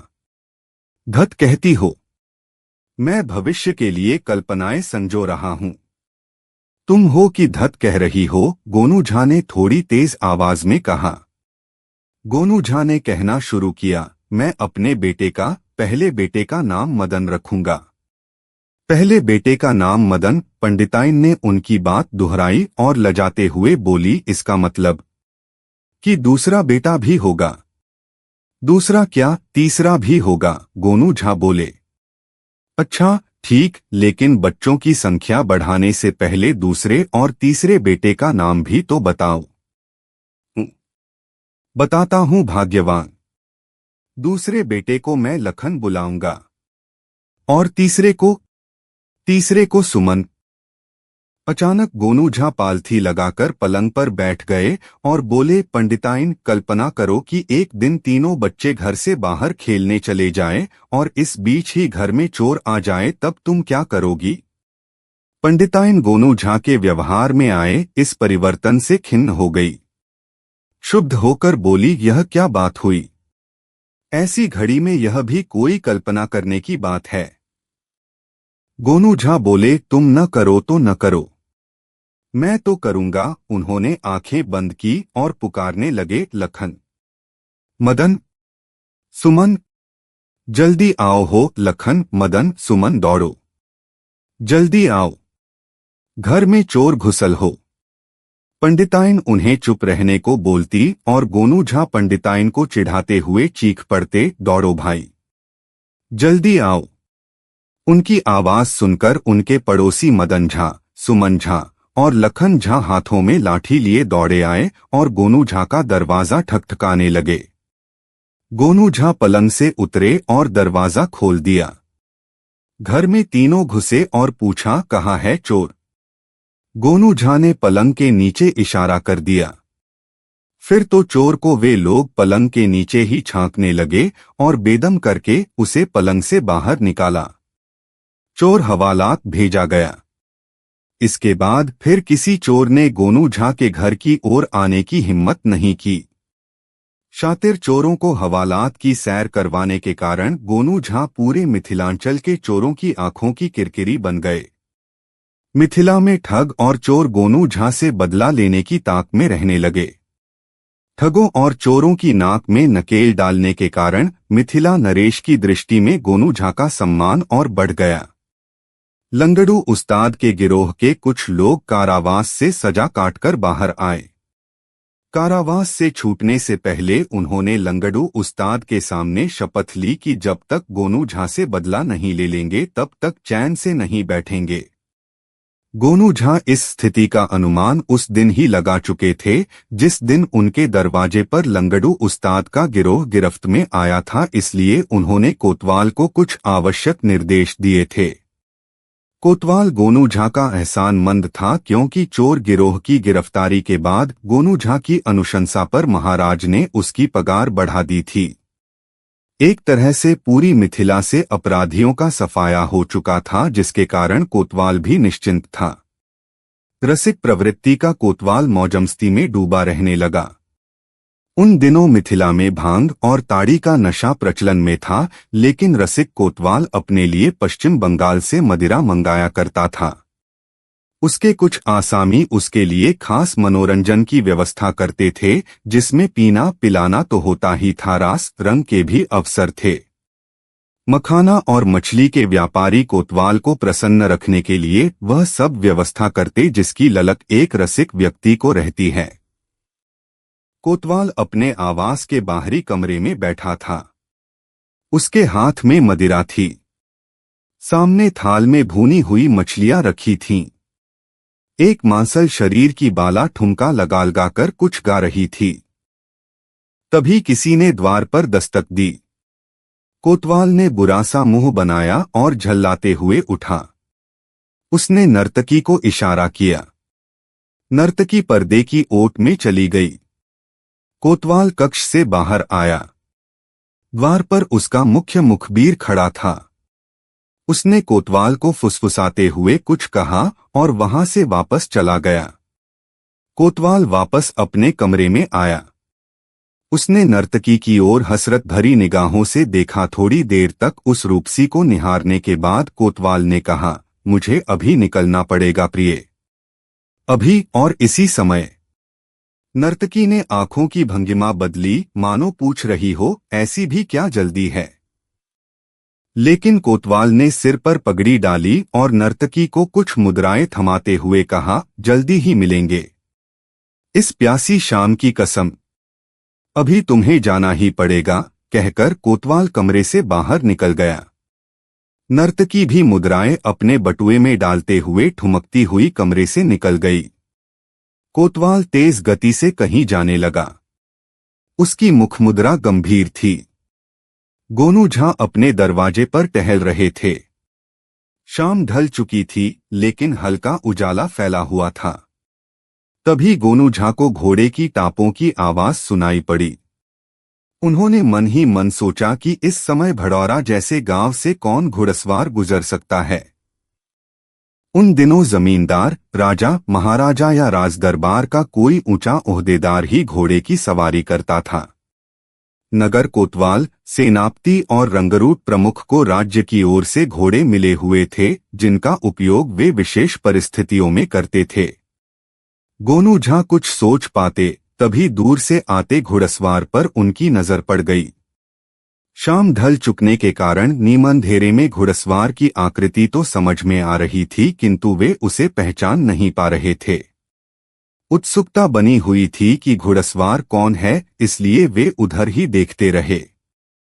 थोड़ी ही देर में घुड़सवार उनके पास ही आकर रुक गया। वह कोई और नहीं, नगर कोतवाल था। गोनू झा का अभिवादन करने के बाद कोतवाल ने लंगड़ू उस्ताद के गिरोह के कुछ चोरों के कारावास से मुक्त होने की खबर दी। गोनू झा ने कोतवाल से कहा, 3 साल तक तुमने खूब मौजमस्ती कर ली, अब कर्तव्य के प्रति सतर्क और तत्पर हो जाओ। आगे तुम जानते हो कि तुम्हें क्या करना है। कोतवाल वहां से चला गया। गोनू झा अपने घर की ओर चल दिए। इस घटना को कई दिन बीत गए। फिर महीने और साल भी बीता। मिथिलांचल में अमन चैन रहा। कहीं कोई चोरी की घटना नहीं घटित हुई। एक शाम गोनू झा दरबार से वापस आ रहे थे कि अचानक उनकी नजर 4-5 लोगों पर पड़ी। वे सभी हट्टे कट्टे थे, घुटने के ऊपर धोती समेटकर बांधे हुए और नंगे बदन। उनके नंगे बदन पर अजीब सी चमक थी, जैसे तेल चुपड़ा हुआ हो। गोनू झा इस तरह की अस्वाभाविक बातों को नजरअंदाज नहीं करते थे। उनका दिमाग तुरंत सक्रिय हो गया। वे एक पेड़ की ओट में खड़े हो गए और उन लोगों पर नजर रखने लगे। वे चारों गोनू झा के घर के आस पास ही चहलकदमी करते रहे। फिर उनमें से 3 उनके बगान की ओर चले गए। एक आदमी उनके घर के आस पास बना रहा। गोनू झा को इन चारों का व्यवहार बहुत असामान्य लगा। अंततः कुछ सोचकर गोनू झा सामान्य चाल से चलते हुए अपने घर पहुंच गए। थोड़ी देर बाद हाथ में मशाल लिए वे बाहर निकले और मशाल की रोशनी में घर के दरवाजे से लेकर घर तक आने की राह तक वह झुक झुक कर कुछ तलाशते रहे। थोड़ी थोड़ी देर पर वे कमर सीधी करने के लिए खड़े होते और फिर कुछ खोजने लगते। थोड़ी देर के बाद एक व्यक्ति उनके पास आया और पूछने लगा, क्या खोज रहे हैं पंडित जी? अरे क्या बताएं भाई, आज ही महाराज ने मुझे 100 स्वर्ण मुद्राएं उपहार स्वरूप प्रदान की थीं। उनमें से 5 स्वर्ण मुद्राएं कहीं गिर गईं। मेरी पत्नी इससे इतनी कुपित है कि क्या कहूं। कहती है, जब तक 5 स्वर्ण मुद्राएं मिल न जाए तब तक मुंह मत दिखाना। स्वर्ण मुद्राओं की बात सुनकर वह व्यक्ति उत्सुक हुआ और गोनू झा के साथ झुककर स्वर्ण मुद्राएं खोजने में उनकी मदद करने लगा। अचानक एक स्थान पर गोनू झा जल्दी से लपके, झुककर एक मुद्रा जमीन से उठाई और बोले, चलो भाई, एक तो मिला। उस व्यक्ति ने देखा, गोनू झा की 2 अंगुलियों के बीच एक स्वर्ण मुद्रा चमचमा रही थी। इसी तरह गोनू झा इधर उधर मशाल लिए मुद्राएं तलाशते रहे और एक एक कर 5 स्वर्ण मुद्राएं उन्हें अपने घर के आस पास ही मिल गईं। उन्होंने राहत की सांस लेते हुए उस आदमी से कहा, अरे भाई, तुम्हारा आना बहुत शुभ रहा। मेरी 5 स्वर्ण मुद्राएं मिल गईं। अब जाकर अपनी पत्नी के सामने इन्हें पटक दूंगा और कहूंगा, लो गिन लो पूरी 100 स्वर्ण मुद्राएं। जाओ भाई, तुम भी अपनी राह लो। इतना कहकर वे अपने घर की ओर चल दिए। वह व्यक्ति गोनू झा के जाने के बाद उनके बागान में घुस गया, जहां उसके 4 साथी इंतजार कर रहे थे। गोनू झा के हाथों में चमचमाते सिक्के उसने देखे थे और उसे विश्वास हो गया था कि गोनू झा के घर में अभी 100 सोने के सिक्के हैं। चारों थोड़ी देर तक गुपचुप मंत्रणा करते रहे। फिर उन्होंने देखा कि गोनू झा कहीं जा रहे हैं, शायद बाजार। घंटे भर बाद गोनू झा लौटे। वे चारों कोई और नहीं, साल भर पहले कारावास से मुक्त हुए लंगड़ू उस्ताद के गिरोह के सदस्य थे। गोनू झा के घर चोरी करके उनसे बदला लेने का संकल्प पूरा करने आए थे। चूंकि चोर पहले भी गोनू झा से गच्चा खा चुके थे, इसलिए इस बार वे फूंक फूंक कर कदम रखना चाहते थे। उनके बीच फुसफुसाहटों में ही बात हुई। कोई मानने को तैयार नहीं था कि जिसके पास स्वर्ण मुद्राएं होंगी, वह उसकी चर्चा सरेआम किसी अजनबी के साथ करता फिरेगा। जब गोनू झा बाजार से लौटकर आए, तब वे चारों चोर गोनू झा की खिड़की के पास पहुंचे और भीतर क्या हो रहा है उसका आहट से लेने लगे। भीतर गोनू झा अपनी पत्नी से कह रहे थे, अरे भाग्यवान, समझा करो, ये स्वर्ण मुद्राएं घर में रखना ठीक नहीं है। मुझ पर विश्वास करो, मैं इन्हें ऐसी जगह रख दूंगा जहां से चोर तो क्या, चोर का बाप भी इन्हें नहीं चुरा सकता। जमाना खराब है, कब किसकी नियत बदल जाए कौन जानता है। लाओ थैली मुझे दे दो, मैं इन्हें कुएं में डाल आता हूं। फिर पंडिताइन की आवाज उभरी, और जब जरूरत होगी तब आप इसे निकालेंगे कैसे। शातिर चोरों को हवालात की सैर करवाने के कारण गोनू झा पूरे मिथिलांचल के चोरों की आंखों की किरकिरी बन गए। मिथिला में ठग और चोर गोनू झा से बदला लेने की ताक में रहने लगे। ठगों और चोरों की नाक में नकेल डालने के कारण मिथिला नरेश की दृष्टि में गोनू झा का सम्मान और बढ़ गया। लंगड़ू उस्ताद के गिरोह के कुछ लोग कारावास से सजा काटकर बाहर आए। कारावास से छूटने से पहले उन्होंने लंगड़ू उस्ताद के सामने शपथ ली कि जब तक गोनू झा से बदला नहीं ले लेंगे तब तक चैन से नहीं बैठेंगे। गोनू झा इस स्थिति का अनुमान उस दिन ही लगा चुके थे जिस दिन उनके दरवाजे पर लंगड़ू उस्ताद का गिरोह गिरफ्त में आया था, इसलिए उन्होंने कोतवाल को कुछ आवश्यक निर्देश दिए थे। कोतवाल गोनू झा का एहसानमंद था, क्योंकि चोर गिरोह की गिरफ्तारी के बाद गोनू झा की अनुशंसा पर महाराज ने उसकी पगार बढ़ा दी थी। एक तरह से पूरी मिथिला से अपराधियों का सफाया हो चुका था, जिसके कारण कोतवाल भी निश्चिंत था। रसिक प्रवृत्ति का कोतवाल मौजमस्ती में डूबा रहने लगा। उन दिनों मिथिला में भांग और ताड़ी का नशा प्रचलन में था, लेकिन रसिक कोतवाल अपने लिए पश्चिम बंगाल से मदिरा मंगाया करता था। उसके कुछ आसामी उसके लिए खास मनोरंजन की व्यवस्था करते थे, जिसमें पीना पिलाना तो होता ही था, रास रंग के भी अवसर थे।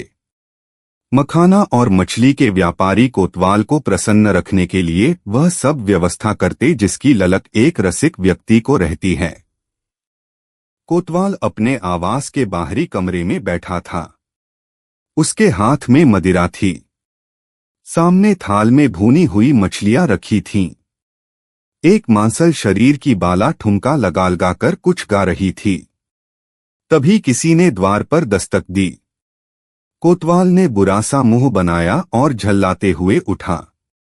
उसने नर्तकी को इशारा किया। नर्तकी पर्दे की ओट में चली गई। कोतवाल कक्ष से बाहर आया। द्वार पर उसका मुख्य मुखबिर खड़ा था। उसने कोतवाल को फुसफुसाते हुए कुछ कहा और वहां से वापस चला गया। कोतवाल वापस अपने कमरे में आया। उसने नर्तकी की ओर हसरत भरी निगाहों से देखा। थोड़ी देर तक उस रूपसी को निहारने के बाद कोतवाल ने कहा, मुझे अभी निकलना पड़ेगा प्रिय। अभी और इसी समय? नर्तकी ने आंखों की भंगिमा बदली, मानो पूछ रही हो, ऐसी भी क्या जल्दी है? लेकिन कोतवाल ने सिर पर पगड़ी डाली और नर्तकी को कुछ मुद्राएं थमाते हुए कहा, जल्दी ही मिलेंगे। इस प्यासी शाम की कसम, अभी तुम्हें जाना ही पड़ेगा, कहकर कोतवाल कमरे से बाहर निकल गया। नर्तकी भी मुद्राएं अपने बटुए में डालते हुए ठुमकती हुई कमरे से निकल गई। कोतवाल तेज गति से कहीं जाने लगा। उसकी मुखमुद्रा गंभीर थी। गोनू झा अपने दरवाजे पर टहल रहे थे।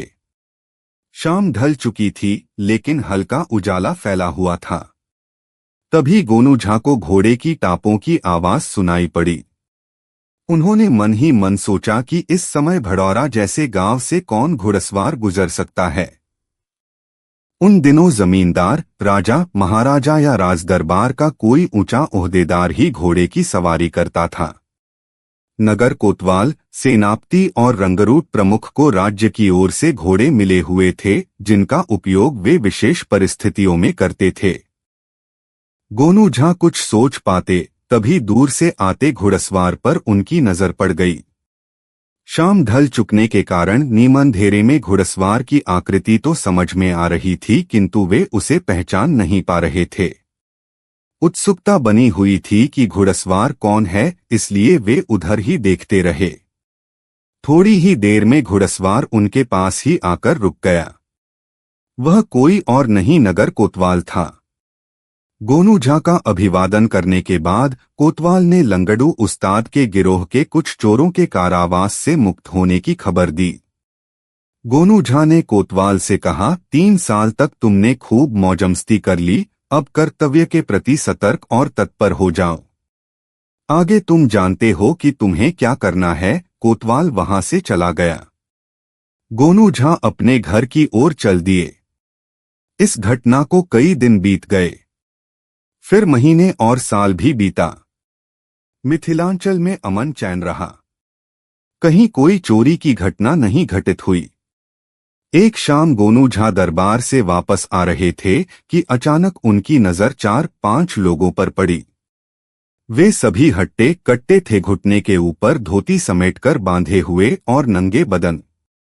उनके नंगे बदन पर अजीब सी चमक थी, जैसे तेल चुपड़ा हुआ हो। गोनू झा इस तरह की अस्वाभाविक बातों को नजरअंदाज नहीं करते थे। उनका दिमाग तुरंत सक्रिय हो गया।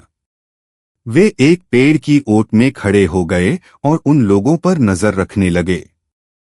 वे चारों गोनू झा के घर के आस पास ही चहलकदमी करते रहे। फिर उनमें से 3 उनके बगान की ओर चले गए। एक आदमी उनके घर के आस पास बना रहा। गोनू झा को इन चारों का व्यवहार बहुत असामान्य लगा। अंततः कुछ सोचकर गोनू झा सामान्य चाल से चलते हुए अपने घर पहुंच गए। थोड़ी देर बाद हाथ में मशाल लिए वे बाहर निकले और मशाल की रोशनी में घर के दरवाजे से लेकर घर तक आने की राह तक वह झुक झुक कर कुछ तलाशते रहे।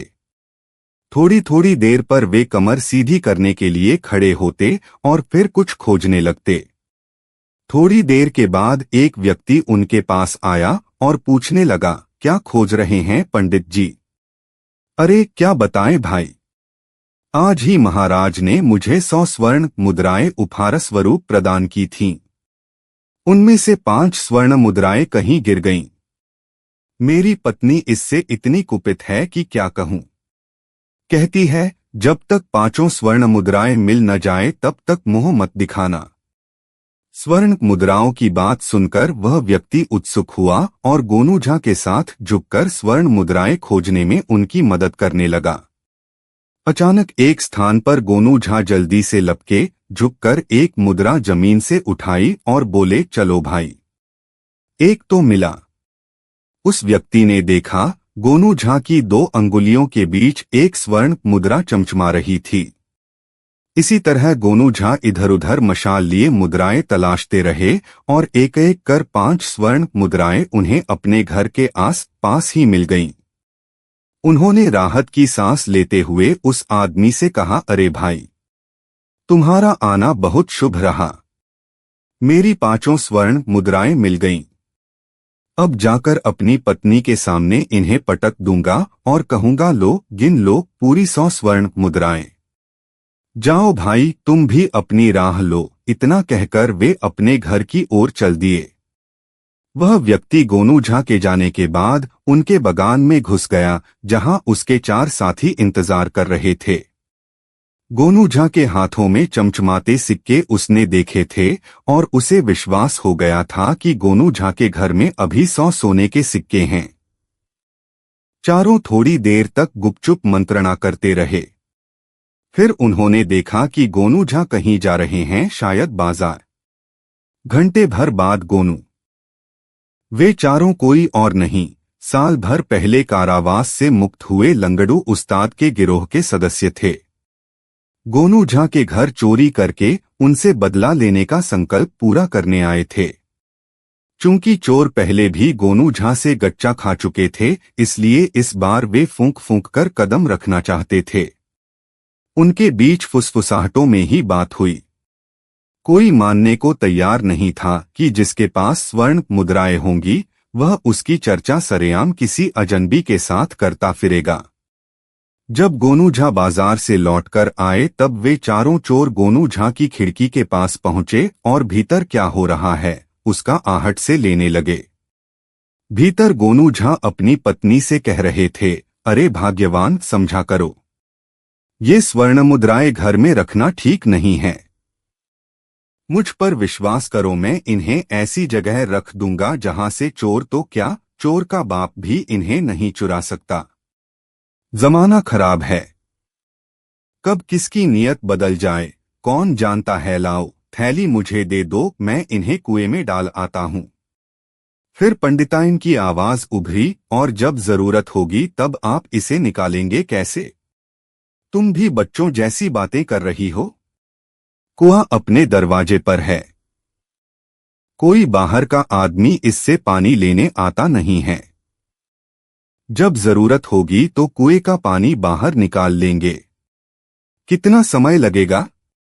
2 घड़ी न 4 घड़ी, 1 पहर न 2 पहर। और क्या? कितने जन लगेंगे? 2 जन नहीं तो 4 जन। चलो बाल्टी अभी ही निकालकर रस्सी समेत कुएं पर रख देता हूं। जब तेरी इच्छा हो मैं रहूं न रहूं, तुम भी चाहो तो जन्मजदूर लगाकर कुएं का पानी निकलवा लेना। लाओ अब स्वर्ण मुद्राओं की थैली मुझे दे दो। थोड़ी देर बाद एक आवाज उभरी, छपाक, जैसे कोई भारी वस्तु पानी में फेंकी गई हो। चोरों ने आवाज सुनी। अब वे गोनू झा और उनकी पत्नी के सोने का इंतजार करने लगे। रात गहरा रही थी, चारों ओर सन्नाटा पसरा हुआ था। कभी कभी सियार की आवाज इस सन्नाटे को तोड़ती थी। जब चोरों को विश्वास हो गया कि गोनू झा सपत्नीक सो चुके हैं, वे पांव दबाए कुएं तक आए। यह देखकर उनकी बाँछें खिल गईं कि सचमुच कुएं पर 4 बाल्टियां रस्सी सहित रखी हुई हैं। वे पानी खींचने में लग गए। कोई कुछ बोल नहीं रहा था। कुएं में बाल्टी भी इतनी धीमी गति से डाली जाती कि कोई आवाज नहीं उभरे। सबेरा होने को आया। चारों चोर तन्मयता से अपने काम में लगे थे। अचानक उनमें से एक ने कहा, कुएं में अब पानी कम ही बचा है। हम में से एक आदमी कुएं में रस्सी के सहारे उतरकर पानी से वह थैली निकाल सकता है। यह विचार आते ही वे इस बहस में पड़ गए कि पानी में कौन उतरेगा। तभी एक साथ कई लोग बागान से निकले और उन चोरों पर झपट पड़े। बाहर से उठाप तक की आवाज आने से गोनू झा की नींद खुल गई। उन्होंने पत्नी को जगाया। दोनों उठकर बाहर आए। सामने देखा कुएं के पास चारों चोर बंधे पड़े थे। नगर कोतवाल अपने जवानों को कुछ समझा रहा था। गोनू झा पर नजर पड़ते ही उसने उनका अभिवादन किया। इस बार गोनू झा से पहले उनकी पत्नी बोली, अरे इन लोगों को बांध क्यों दिया? रात भर इन लोगों ने हमारे बगान में पानी पटाया है। ऐसी सिंचाई तो हम पैसा देकर भी नहीं करा पाते। पेड़ों की प्यास बुझाने वालों के साथ ऐसा व्यवहार ठीक नहीं। इन लोगों को ले जाइए और इतनी आवभगत कीजिए कि इनका मेहनताना वसूल हो जाए। दरअसल रात को ही गोनू झा को संदेह हो गया था कि चोर उनके घर धावा बोल सकते हैं, इसलिए बाजार जाकर एक सुरक्षाकर्मी के मार्फत उन्होंने कोतवाल को खबर कर दी थी। सुरक्षाकर्मी उन्हें पकड़कर ले गए। मिथिला नरेश के दरबार में गोनू झा के बुद्धि कौशल और वाक्चातुर्य का जो जादू चल रहा था, उसकी कीर्ति मिथिलांचल के आस पास के क्षेत्रों में भी फैल चुकी थी। मिथिला के पड़ोसी राज्य अंग देश के राजा ने राज्योत्सव के कई अवसरों पर गोनू झा को विशेष रूप से आमंत्रित किया था तथा उन्हें पुरस्कारालंकरण आदि से सम्मानित किया था। अंग देश के राजा में उदारता थी, लेकिन युवराज अपने पिता के ठीक विपरीत प्रवृत्ति के थे। हद से ज्यादा मितव्ययी। राजा के जीवन काल में ही युवराज की कंजूसी की कथाएं पूरे प्रदेश में मशहूर हो चुकी थीं। राजा ने युवराज को बहुत समझाया कि प्रजा पालन के लिए उदारता, करुणा, सहानुभूति आदि की भी जरूरत होती है। इन गुणों को राजा का आभूषण माना जाता है। परंपरा से चली आ रही रीतियों का निर्वाह भी राजनीति का एक महत्वपूर्ण अंग है। ब्राह्मण, चारण आदि को राज्याश्रय मिलना चाहिए। कलाकारों और साहित्यकारों को प्रोत्साहन देने के लिए राज्य की ओर से प्रतियोगिताओं का आयोजन और पुरस्कारों की व्यवस्था राजधर्म है। खिलाड़ियों के मनोबल को बढ़ाने के लिए भी राजकोष का उपयोग किया जाना चाहिए।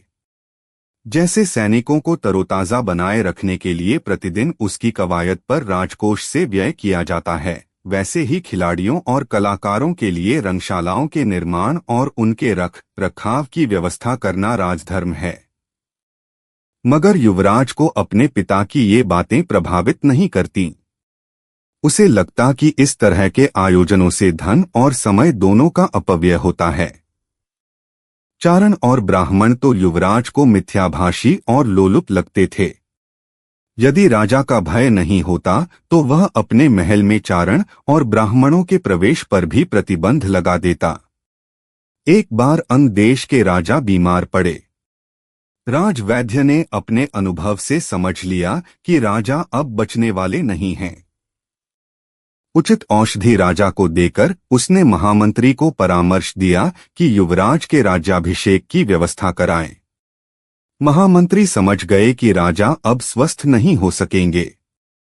राज्य ज्योतिषी से परामर्श कर युवराज के राज्याभिषेक के लिए शुभ मुहूर्त और शुभ तिथि निर्धारित की गई। इस व्यवस्था के बाद राजवैद्य ने राजा को पूर्ण विश्राम में रहने तथा राज्य संचालन की जिम्मेदारी पुत्र को सौंप देने की सलाह दी। वार्धक्य के कारण राजा भी अब राजकाज से मुक्त होना चाहते थे, ऊपर से बीमारी ने उन्हें अशक्त कर रखा था। राजवैद्य की सलाह उन्हें पसंद आई। निर्धारित तिथि को शुभ मुहूर्त में युवराज का राज्याभिषेक हुआ। राजा ने अपने पुत्र को स्वयं राज सिंहासन पर बैठाया और विश्राम करने के लिए अपने कक्ष में चले गए। युवराज अपने पिता की बीमारी से दुखी था। अपने पिता की हालत से व्यथित युवराज को राजा बनने से कोई प्रसन्नता नहीं हुई। राज सिंहासन पर बैठे नए राजा के स्तुति गान के लिए चारण आए और नए राजा को आशीष देने ब्राह्मण, मगर राजा ने उनकी ओर कोई ध्यान नहीं दिया। चारण स्तुति गान और ब्राह्मण मंत्रोच्चार करने के बाद नए राजा की ओर आशा भरी दृष्टि से देखते हुए अपने स्थान पर खड़े रहे, मगर नए राजा ने उनकी ओर देखा तक नहीं। महामंत्री ने राजा का ध्यान जब चारण और ब्राह्मणों की ओर आकर्षित किया तो नए राजा ने कहा, महामंत्री जी, मेरे पिता मरणासन्न हैं। ऐसे राजकाज संभालना मेरा दायित्व था, इसलिए यह मेरे लिए कोई प्रसन्नता की बात नहीं। राजगद्दी मुझे मिलनी ही थी, सो मिली।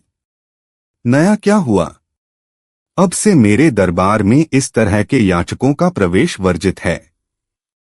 राजकाज इनकी स्तुति और मंत्रोच्चार से नहीं, राजनीतिक कौशल से चलता है।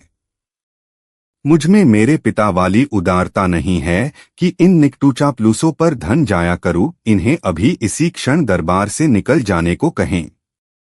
नए राजा के इस व्यवहार से ब्राह्मण और चारण दुखी हुए। राज्य के कलाकारों और कवि साहित्यकारों को उम्मीद थी कि युवराज के राजा बनने पर राजमहल में कोई रंगारंग कार्यक्रम होगा जिसमें उन्हें अपनी कला का प्रदर्शन करने का अवसर मिलेगा, लेकिन ऐसा कुछ भी नहीं हुआ। हद तो तब हो गई जब राजा बनने के बाद नए राजा ने विद्वज्जनों की बैठक नहीं बुलाई। अंग देश में नए राजा की आलोचना होने लगी। जिधर सुनो बस यही चर्चा कि नया राजा दंभी और स्वेच्छाचारी है। प्रजा के दुख सुख से इसे कुछ भी लेना देना नहीं। ब्राह्मणों, चारणों और कलाकारों ने सोचा कि बिना राज्याश्रय के उनके लिए जीविकोपार्जन कठिन है। उनके पास दो ही रास्ते हैं, या तो नए राजा को राजमहल की परंपराओं के निर्वाह के लिए समझाया जाए या फिर वे राज छोड़कर कहीं किसी अन्य राज्य में आश्रय लें। अंततः अंग देश के विद्वज्जनों, ब्राह्मणों, चारणों एवं कलाकारों को गोनू झा की याद आई तथा तय हुआ कि इस मुश्किल की घड़ी में गोनू झा से परामर्श करना उचित होगा। इस निश्चय के बाद ये तमाम लोग मिथिला आए और गोनू झा के आवास पर पहुंचे। गोनू झा अंग देश के प्रसिद्ध लोगों के समूह को अपने दरवाजे पर देखकर आश्चर्यचकित रह गए। उन्होंने आगंतुक अतिथियों का स्वागत किया तथा सम्मानपूर्वक उन्हें बैठाया। फिर उनसे कुशल क्षेम पूछते हुए मिथिला पधारने का प्रयोजन पूछा। उन लोगों ने जब अंग देश के नए राजा के व्यवहार के बारे में गोनू झा को जानकारी दी तब गोनू झा को भी लगा कि नए राजा के व्यवहार से पड़ोसी राज्य में असंतोष पैदा होगा और इसका प्रभाव मिथिलांचल पर भी पड़ेगा। गोनू झा को अंग देश के वृद्ध महाराज के रुग्ण होने के समाचार ने भी व्यथित किया और उन्होंने तय कर लिया कि वे इन लोगों के साथ अंग देश जाएंगे। नए राजा को राज्यानुकूल आचरण सिखाएंगे तथा वृद्ध महाराज का दर्शन कर उन्हें आरोग्य लाभ के लिए शुभकामनाएं देंगे।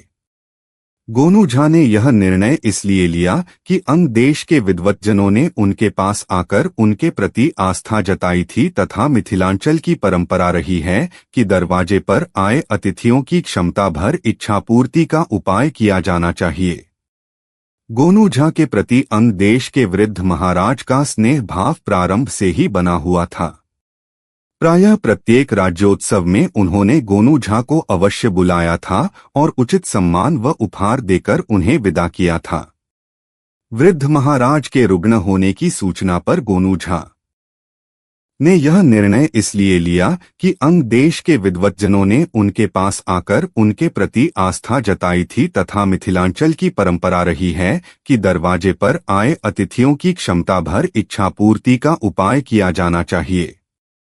गोनू झा के प्रति अंग देश के वृद्ध महाराज का स्नेह भाव प्रारंभ से ही बना हुआ था। प्रायः प्रत्येक राज्योत्सव में उन्होंने गोनू झा को अवश्य बुलाया था और उचित सम्मान व उपहार देकर उन्हें विदा किया था। वृद्ध महाराज के रुग्ण होने की सूचना पर गोनू झा उद्वेलित न होते तो कैसे? गोनू झा अंग देश को विद्वज्जनों के साथ चल दिए। रास्ते में उन्होंने नए राजा के आचरण व्यवहार आदि की पूरी जानकारी प्राप्त की। फिर उन्होंने उन लोगों को सलाह दी कि जब वे नए राजा से मिलने दरबार में जाएं तो कोई कुछ भी नहीं बोले, बस वे जैसा करें वैसा ही वे सब भी करते जाएं। लोगों ने उन्हें अपनी सहमति दे दी। गोनू झा ने दरबार में खबर भिजवाई कि मिथिला से गोनू झा आए हैं और वे अपने अंग देश के मित्रों के साथ नए राजा के दर्शन के लिए दरबार में उपस्थित होना चाहते हैं।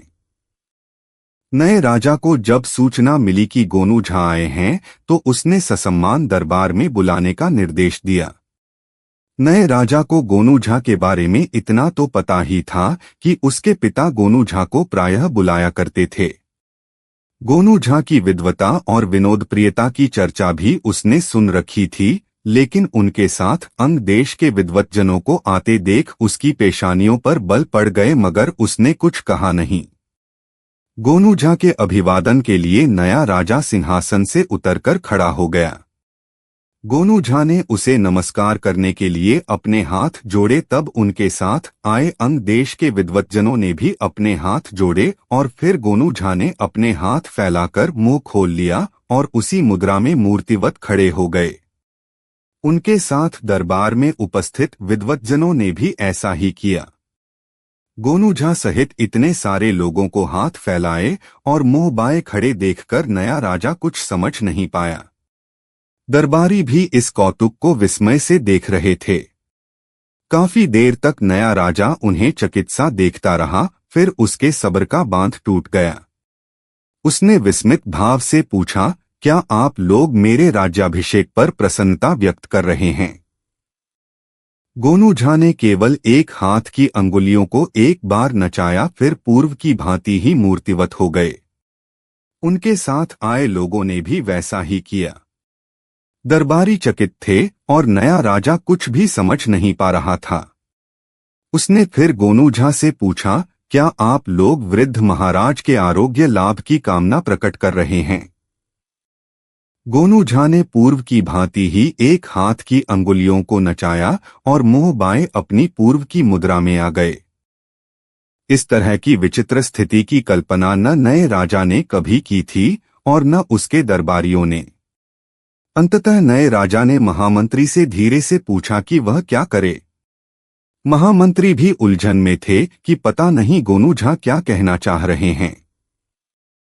फिर उन्होंने गोनू झा के साथ आए लोगों को देखा तो पाया कि ये लोग वृद्ध महाराज के राज में दरबार में विशेष सम्मान के अधिकारी थे। इनमें चारण और ब्राह्मण भी थे, जिन्हें नए राजा ने कोई तरजीह नहीं दी थी।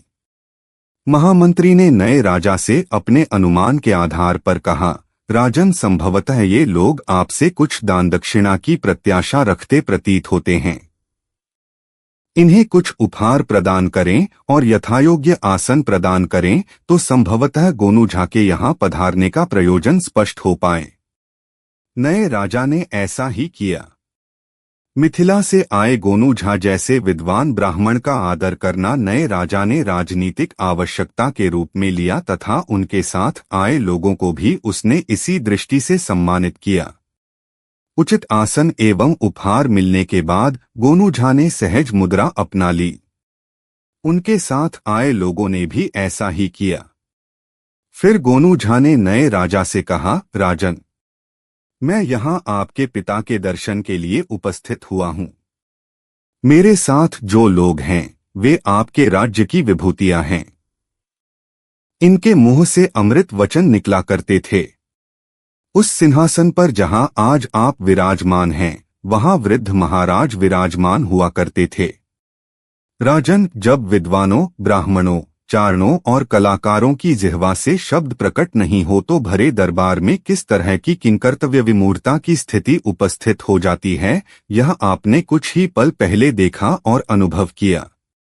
अब मेरी प्रार्थना है कि आप स्वयं निर्णय करें कि वृद्ध महाराज के शासनकाल में सरस्वती के इन साधकों के प्रति जो राज व्यवहार था उसे जारी रखा जाए या नहीं।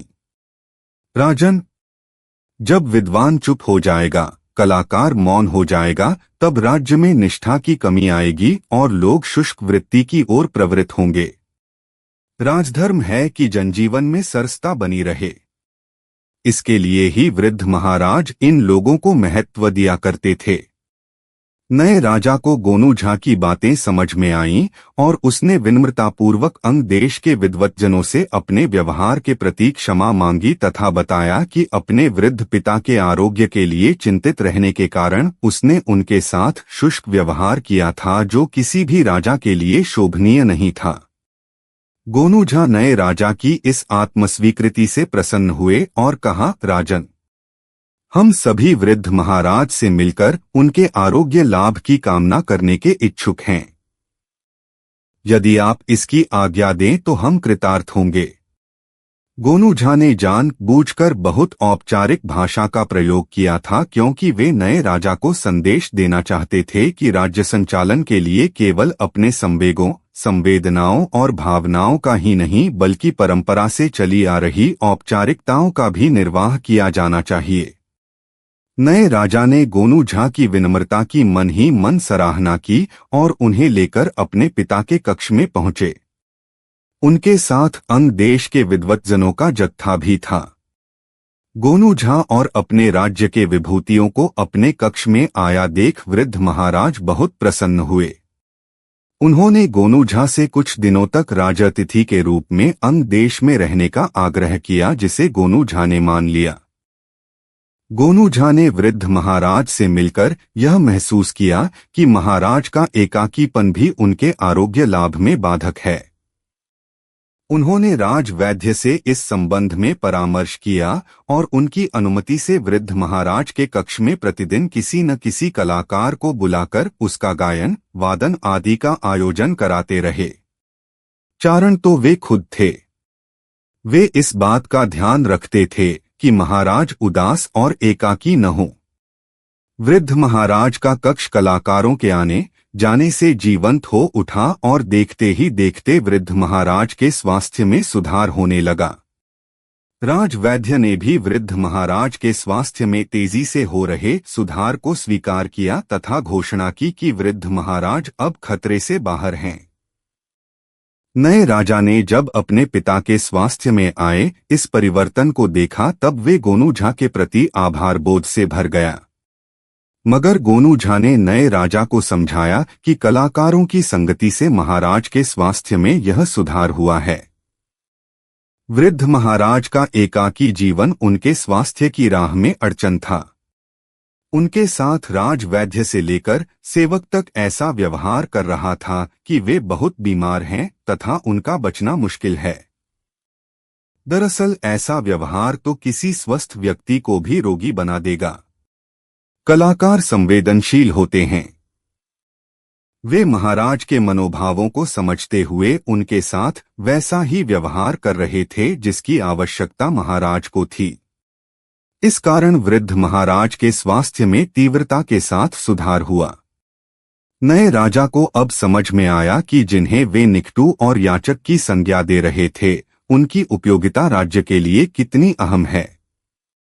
जब गोनू झा अंग देश से विदा होने को हुए तो नए राजा ने राजमहल में एक रंगारंग कार्यक्रम का आयोजन किया जिसमें राज्य के प्रायः सभी कलाकारों की कला का प्रदर्शन हुआ। इस आयोजन में वृद्ध महाराज भी उपस्थित हुए। नए राजा ने गोनू झा को विदाई से पहले ढेर सारे उपहार दिए और अंग देश के विद्वज्जन गोनू झा को मिथिला तक पहुंचाने आए। वे सभी गोनू झा के प्रति कृतज्ञताबोध से भरे हुए थे। मिथिलांचल जिस तरह मछली और मखाने के लिए प्रसिद्ध रहा है, कभी यह चोरों के उत्पात के लिए भी उतना ही बदनाम था। मिथिला नरेश चोरों के उत्पात से तंग आ चुके थे। चोरी की घटनाओं में लगातार वृद्धि से राज्य की सुरक्षा व्यवस्था के आगे सवालिया निशाना खड़ा हुआ था। बाजार, गली, मोहल्ला, कोई स्थान सुरक्षित नहीं था। किसी ने बाजार में कुछ खरीदा और उस सामान को बगल में रखकर प्याऊ पर पानी पीने लगा। पानी पीकर बगल से सामान उठाने लगा तो देखा उसका सामान गायब। रोज दरबार में महाराज के सामने कोई न कोई फरियादी अपनी ऐसी ही शिकायत के साथ उपस्थित होता। महाराज को कुछ सूझ नहीं रहा था कि वे चोरी की घटनाओं पर काबू पाने के लिए आखिर कौन सा कदम उठाएं। अपने खुफिया तंत्र के शीर्ष अधिकारी से इस प्रसंग में कई बार बातें कर चुके थे, लेकिन कोई सार्थक परिणाम सामने नहीं आया था। एक दिन दरबार के समापन पर महाराज ने गोनू झा को रोक लिया। सभी दरबारियों के चले जाने के बाद महाराज गोनू झा के साथ राजमहल की फुलवारी की ओर निकल गए। गोनू झा समझ रहे थे कि महाराज किसी गंभीर समस्या पर विचारमग्न हैं। वे महाराज के साथ मूक बने फुलवारी में टहलते रहे। इसी तरह कुछ समय व्यतीत हुआ। एक स्थान पर महाराज रुके और गोनू झा से बोले, पंडित जी, मिथिलांचल में चोरों का उत्पात बढ़ता ही जा रहा है, जिससे राज्य की बदनामी हो रही है। चोरों का मनोबल लगातार बढ़ रहा है। मेरे निर्देशों के बावजूद राज्य का खुफिया तंत्र पूरे मिथिलांचल में फैले चोरों के संगठित गिरोह का उद्भेदन करने में विफल रहा है। आप समझ सकते हैं कि जिस राज्य में प्रजा की जानमाल की सुरक्षा नहीं, उस राज्य के राजा के प्रति प्रजा की निष्ठा की कल्पना भी नहीं की जा सकती। आपने एक बार मिथिलांचल को ठगों की चपेट से कुशलता पूर्वक उबारा है। अब आप ही कोई ऐसा उपाय करें कि मिथिलांचल से चोरों का आतंक सदा के लिए मिट जाए। गोनू झा ने पूरी गंभीरता से महाराज की बातें सुनी।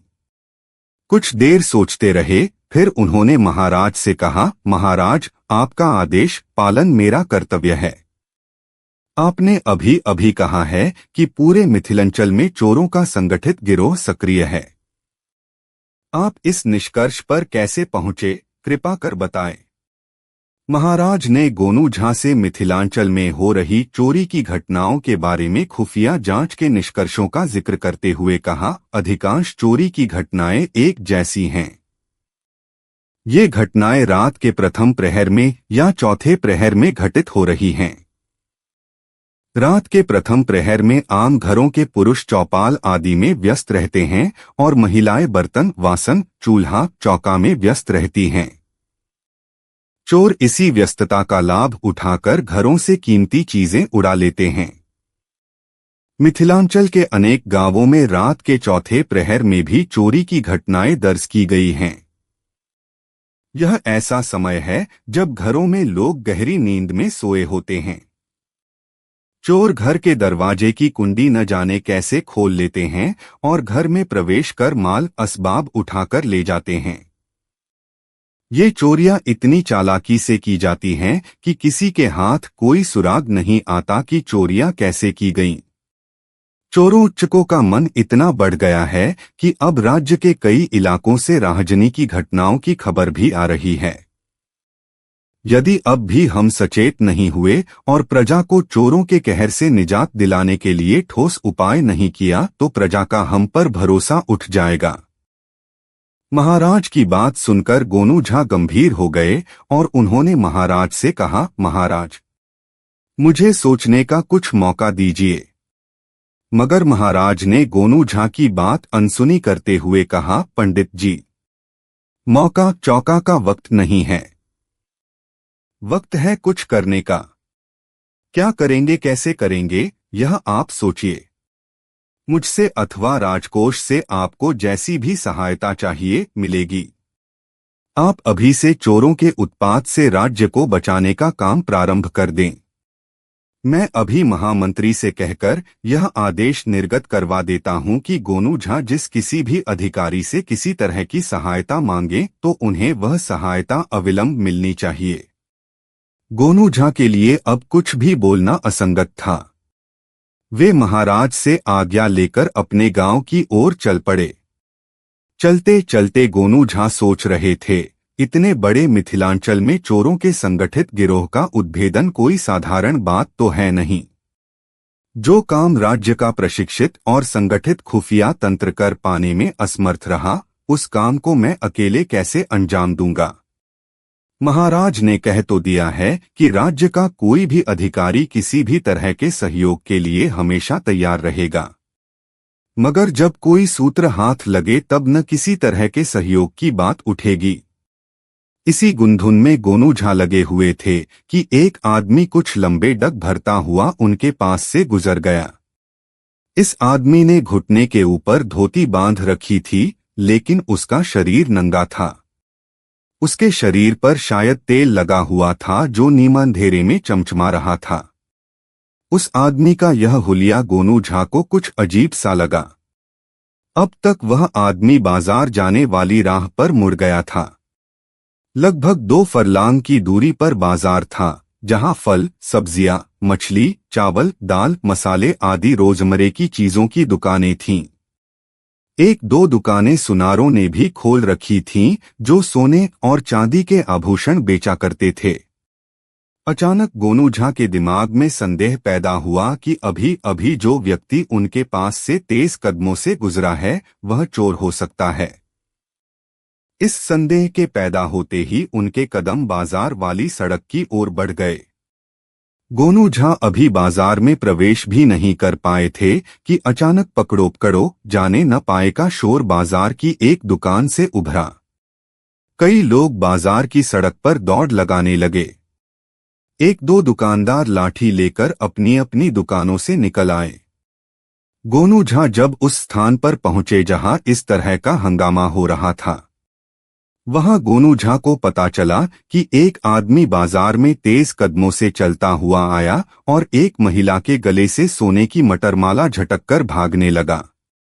महिला के शोर मचाने से एक राहगीर ने उस भागते हुए आदमी को पकड़ना चाहा, लेकिन उस आदमी के शरीर पर इतना अधिक तेल चुपड़ा हुआ था कि वह फिसलकर निकल भागा। अभी गोनू झा महिला से मटरमाला छीने जाने की घटना के बारे में सुन ही रहे थे कि पूरे बाजार में सनसनी सी फैल गई। चोरों ने कई दुकानों के गल्ले से सारे पैसे बटोर लिए थे। गोनू झा को यह समझते देर नहीं लगी कि योजनाबद्ध तरीके से चोरों के संगठित गिरोह के सदस्यों ने बाजार के कई दुकानों में चोरी की घटना को अंजाम देकर वे वहां से चलते बने। यह चोरों के बढ़े मनोबल का प्रतीक था। पूरे बाजार में चहल पहल और सैकड़ों लोगों की आवाजाही के बीच एक चोर एक महिला के गले से सोने का आभूषण झटक लेता है। इस अप्रत्याशित घटना से लोगों का ध्यान बंटता है। बाजार में खलबली मचती है। दुकानदारों का भी ध्यान बंटता है। सबके सब उस महिला के साथ हुए वारदात के बारे में जानने के लिए उत्सुक होते हैं। इस मानवीय कमजोरी का अनुमान चोर गिरोह के सदस्यों को पहले से था। जैसे ही दुकानदारों का ध्यान बंटता है, घात लगाए चोर बिना अवसर गवाए दुकानदारों के गल्ले पर हाथ साफ करके बाजार में मची अफरातफरी का लाभ उठाकर आराम से निकल जाते हैं।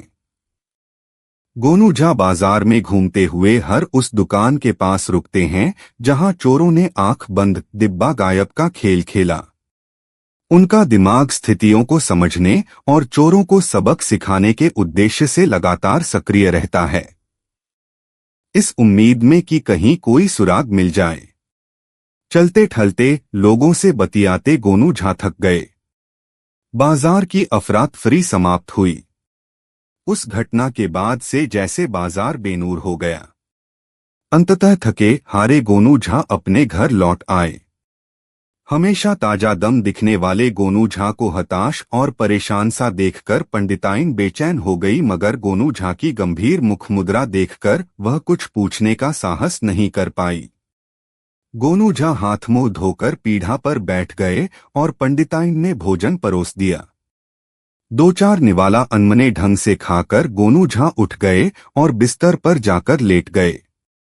पंडिताइन ने उन्हें देखा, मगर गोनू झा के चिंतन की मुद्रा में कोई परिवर्तन नहीं हुआ। पंडिताइन को अपनी ओर ममता भरी दृष्टि से ताकते देखकर गोनू झा की तंद्रा भंग हुई। उन्होंने पंडिताइन से कहा, दिया बुझा दो और सो जाओ, थक गई होगी। मैं कुछ देर बाद सोऊंगा। पंडिताइन ने कुछ पूछने के लिए मुंह खोला ही था कि गोनू झा ने मुंह पर उंगली रखकर चुप रहने का संकेत करते हुए कहा, सो जाओ, बाद में बात करेंगे। बेचारी पंडिताइन करती भी क्या। गोनू झा के निर्देश के अनुसार दिया बुझाया और गोनू झा के बगल में आकर सो गई। दिन भर की थकी मांदी होने के कारण पंडिताइन को जल्दी ही नींद आ गई, मगर गोनू झा की आंखों में नींद कहाँ। बाजार में घटित हुई क्रमबद्ध चोरी की घटना उनकी चेतना पर आच्छादित थी और महाराज का यह अनुनय कि वे कुछ भी करें मगर राज्य में चोरों का सफाया होना चाहिए, बार बार उनके दिमाग में कौंध रहा था। अजीब इत्तिफाक की बात थी कि महाराज ने उनसे राज्य में चोरों के उत्पात का जिक्र किया और उसके कुछ देर बाद ही चोरों की आतताई हरकत गोनू झा की आंखों के सामने आ गई। चोरों के उत्पात की समस्या कितनी गंभीर है, इस बात से गोनू झा काफी उद्वेलित थे, लेकिन उन्हें कुछ सूझ नहीं रहा था कि चोरों पर काबू कैसे पाया जाए। चोरों पर काबू पाने की तरकीबें सोचते सोचते गोनू झा ने करवटों में रात गुजार दी। सुबह में खिड़की से आती ठंडी हवा के झोंकों ने उनके शरीर को सहलाना शुरू किया, तब उन्हें नींद आ गई। चिड़ियों के कलरव के स्वरों से पंडिताइन की नींद खुली।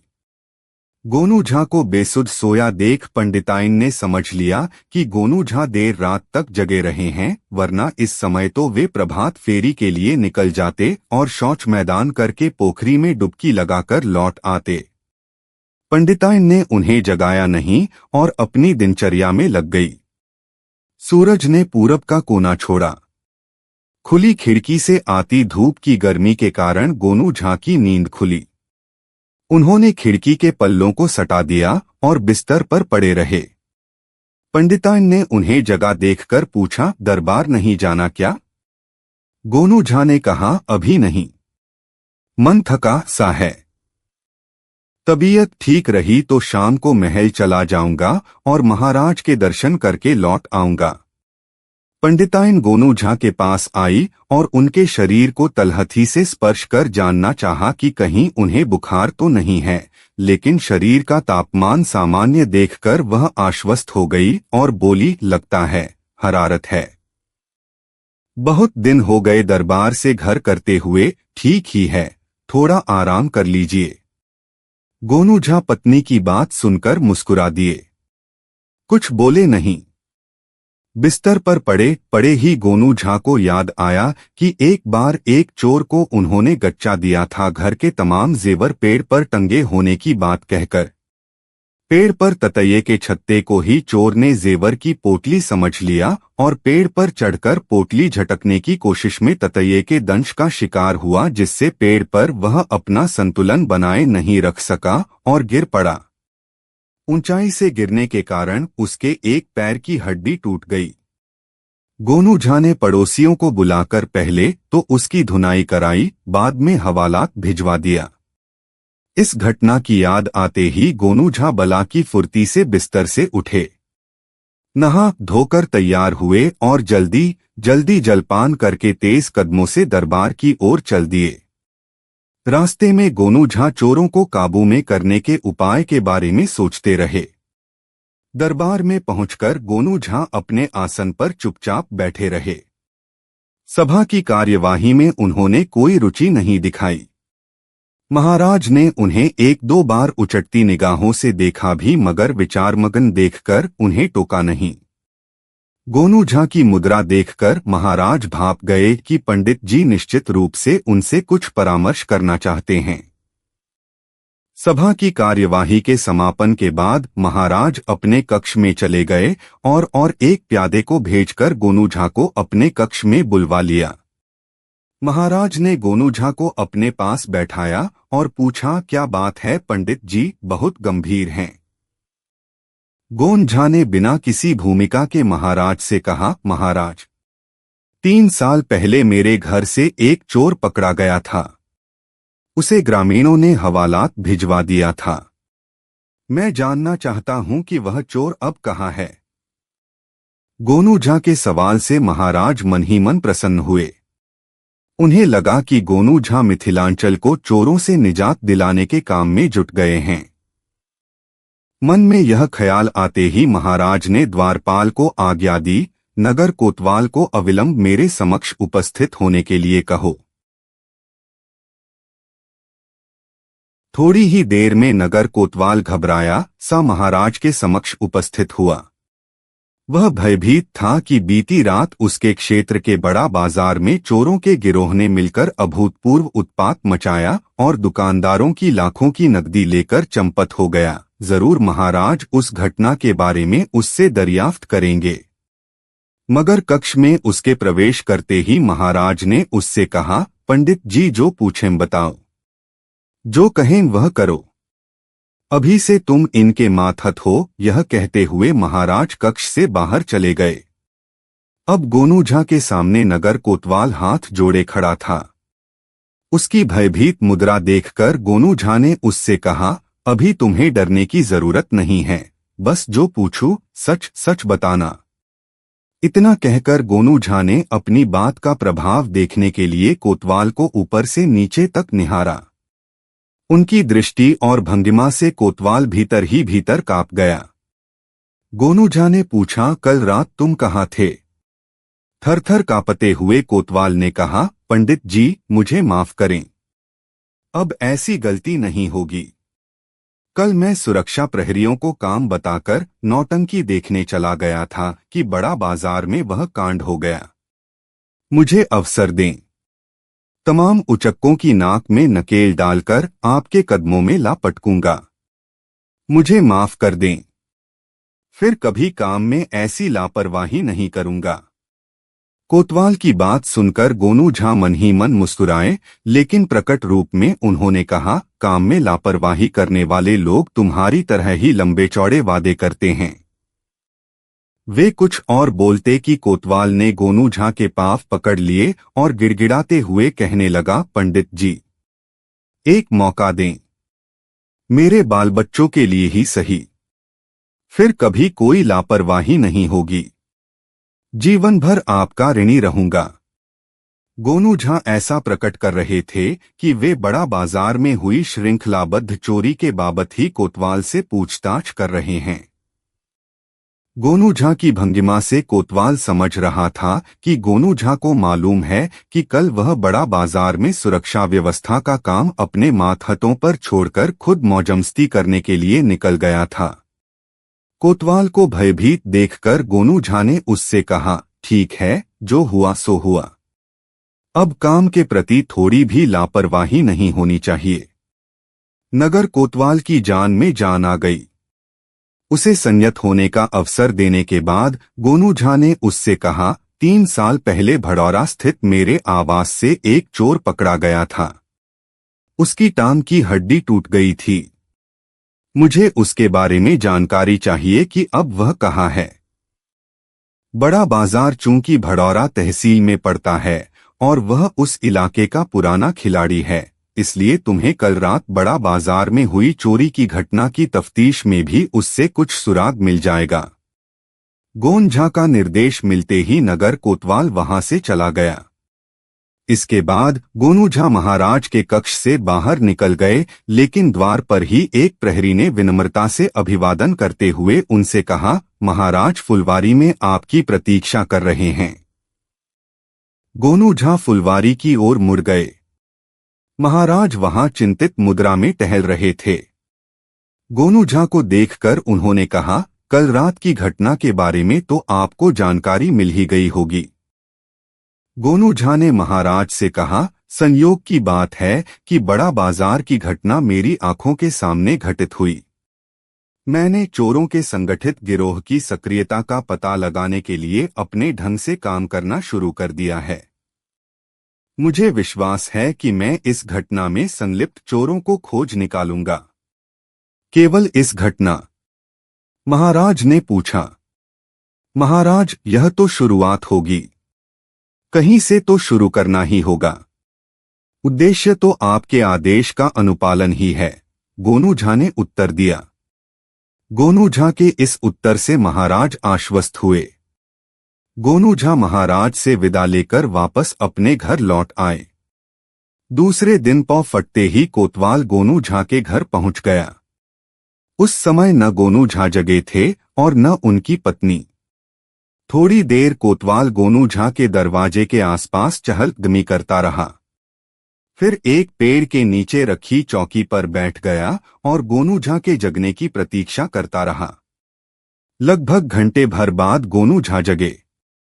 हाथ में लोटा लिए और कंधे पर गमछा रखे गोनू झा शौच के लिए निकले तो दरवाजे पर नगर कोतवाल को बैठा देखकर उन्होंने समझ लिया कि चोर के बारे में जानकारी कोतवाल को मिल गई है। कोतवाल ने गोनू झा को आते देखा तो चौकी से उठकर खड़ा हो गया और नमस्कार किया। गोनू झा उसे बैठे रहने का इशारा करते हुए वहां से शौच के लिए निकल गए। शौच से निवृत्त होकर गोनू झा घर पहुंचे। स्नान ध्यान के बाद नगर कोतवाल को अपने कमरे में बुलवा लिया और पूछा, तो पता चल गया उस चोर का? कोतवाल ने हर्षित होते हुए बताया, हाँ पंडित जी, 3 महीने पहले वह चोर कारागार से मुक्त किया गया है। और कुछ? गोनू झा ने पूछा। जी बस इतना ही, कोतवाल ने कहा। कोतवाल का यह उत्तर सुनकर गोनू झा आवेश में आ गए और क्रोधित स्वर में बोले, अरे तुम कोतवाल हो या भरभूजे? तुम्हारे इलाके में बिल्कुल सुनियोजित ढंग से श्रृंखलाबद्ध चोरी हुई। चोर आनन फानन में बड़ा बाजार के बड़े दुकानदारों का सारा माल असबाब उड़ाकर ले गए। उस घटना के बारे में सुराग खोजने की कोई उत्सुकता तुममें नहीं है। नगर कोतवाल गोनू झा को आवेश में पहली बार देख रहा था। अब तक उसके मन में गोनू झा की छवि एक मस्खरे की थी, मगर गोनू झा का यह रूप देखकर उसे कुछ सूझ नहीं रहा था कि वह क्या बोले। गोनू झा ने कहा, सुनो कोतवाल, मुझे शाम तक पूरी तफ्तीश से बताओ कि कारागार में उस चोर का आचरण कैसा था, उसके साथ और कौन कौन लोग बंद थे, कारागार में उसकी किस किस कैदी से बातचीत होती थी, उसका आम कैदियों से कैसा व्यवहार था, कारागार से निकलने के बाद वह कहाँ गया, वह मूलतः कहाँ का रहने वाला था, कारावास से निकलने के बाद वह क्या क्या कर रहा है। कोतवाल सिर झुकाए गोनू झा की बातें सुनता रहा और जब नमस्कार कर जाने लगा तभी गोनू झा ने उसे टोका, और सुनो, सादे लिबास में कुछ सिपाहियों को आसपास के गांवों के बाजारों में तैनात कर दो।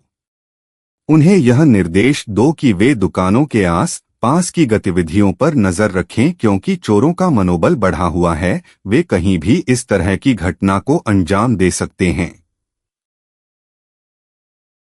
नगर कोतवाल वहां से चला गया।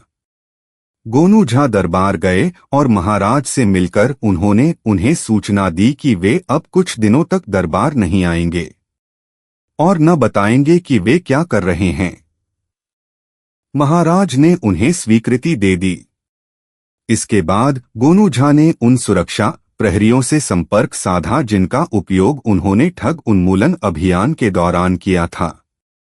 कोषागार से उन्हें आवश्यक धन उपलब्ध कराकर गोनू झा ने उनमें से कुछ को मिथिलांचल के विभिन्न क्षेत्रों में छोटी दुकानें खोलकर बैठ जाने को कहा और कुछ को प्याऊ बनाकर बैठ जाने का निर्देश दिया।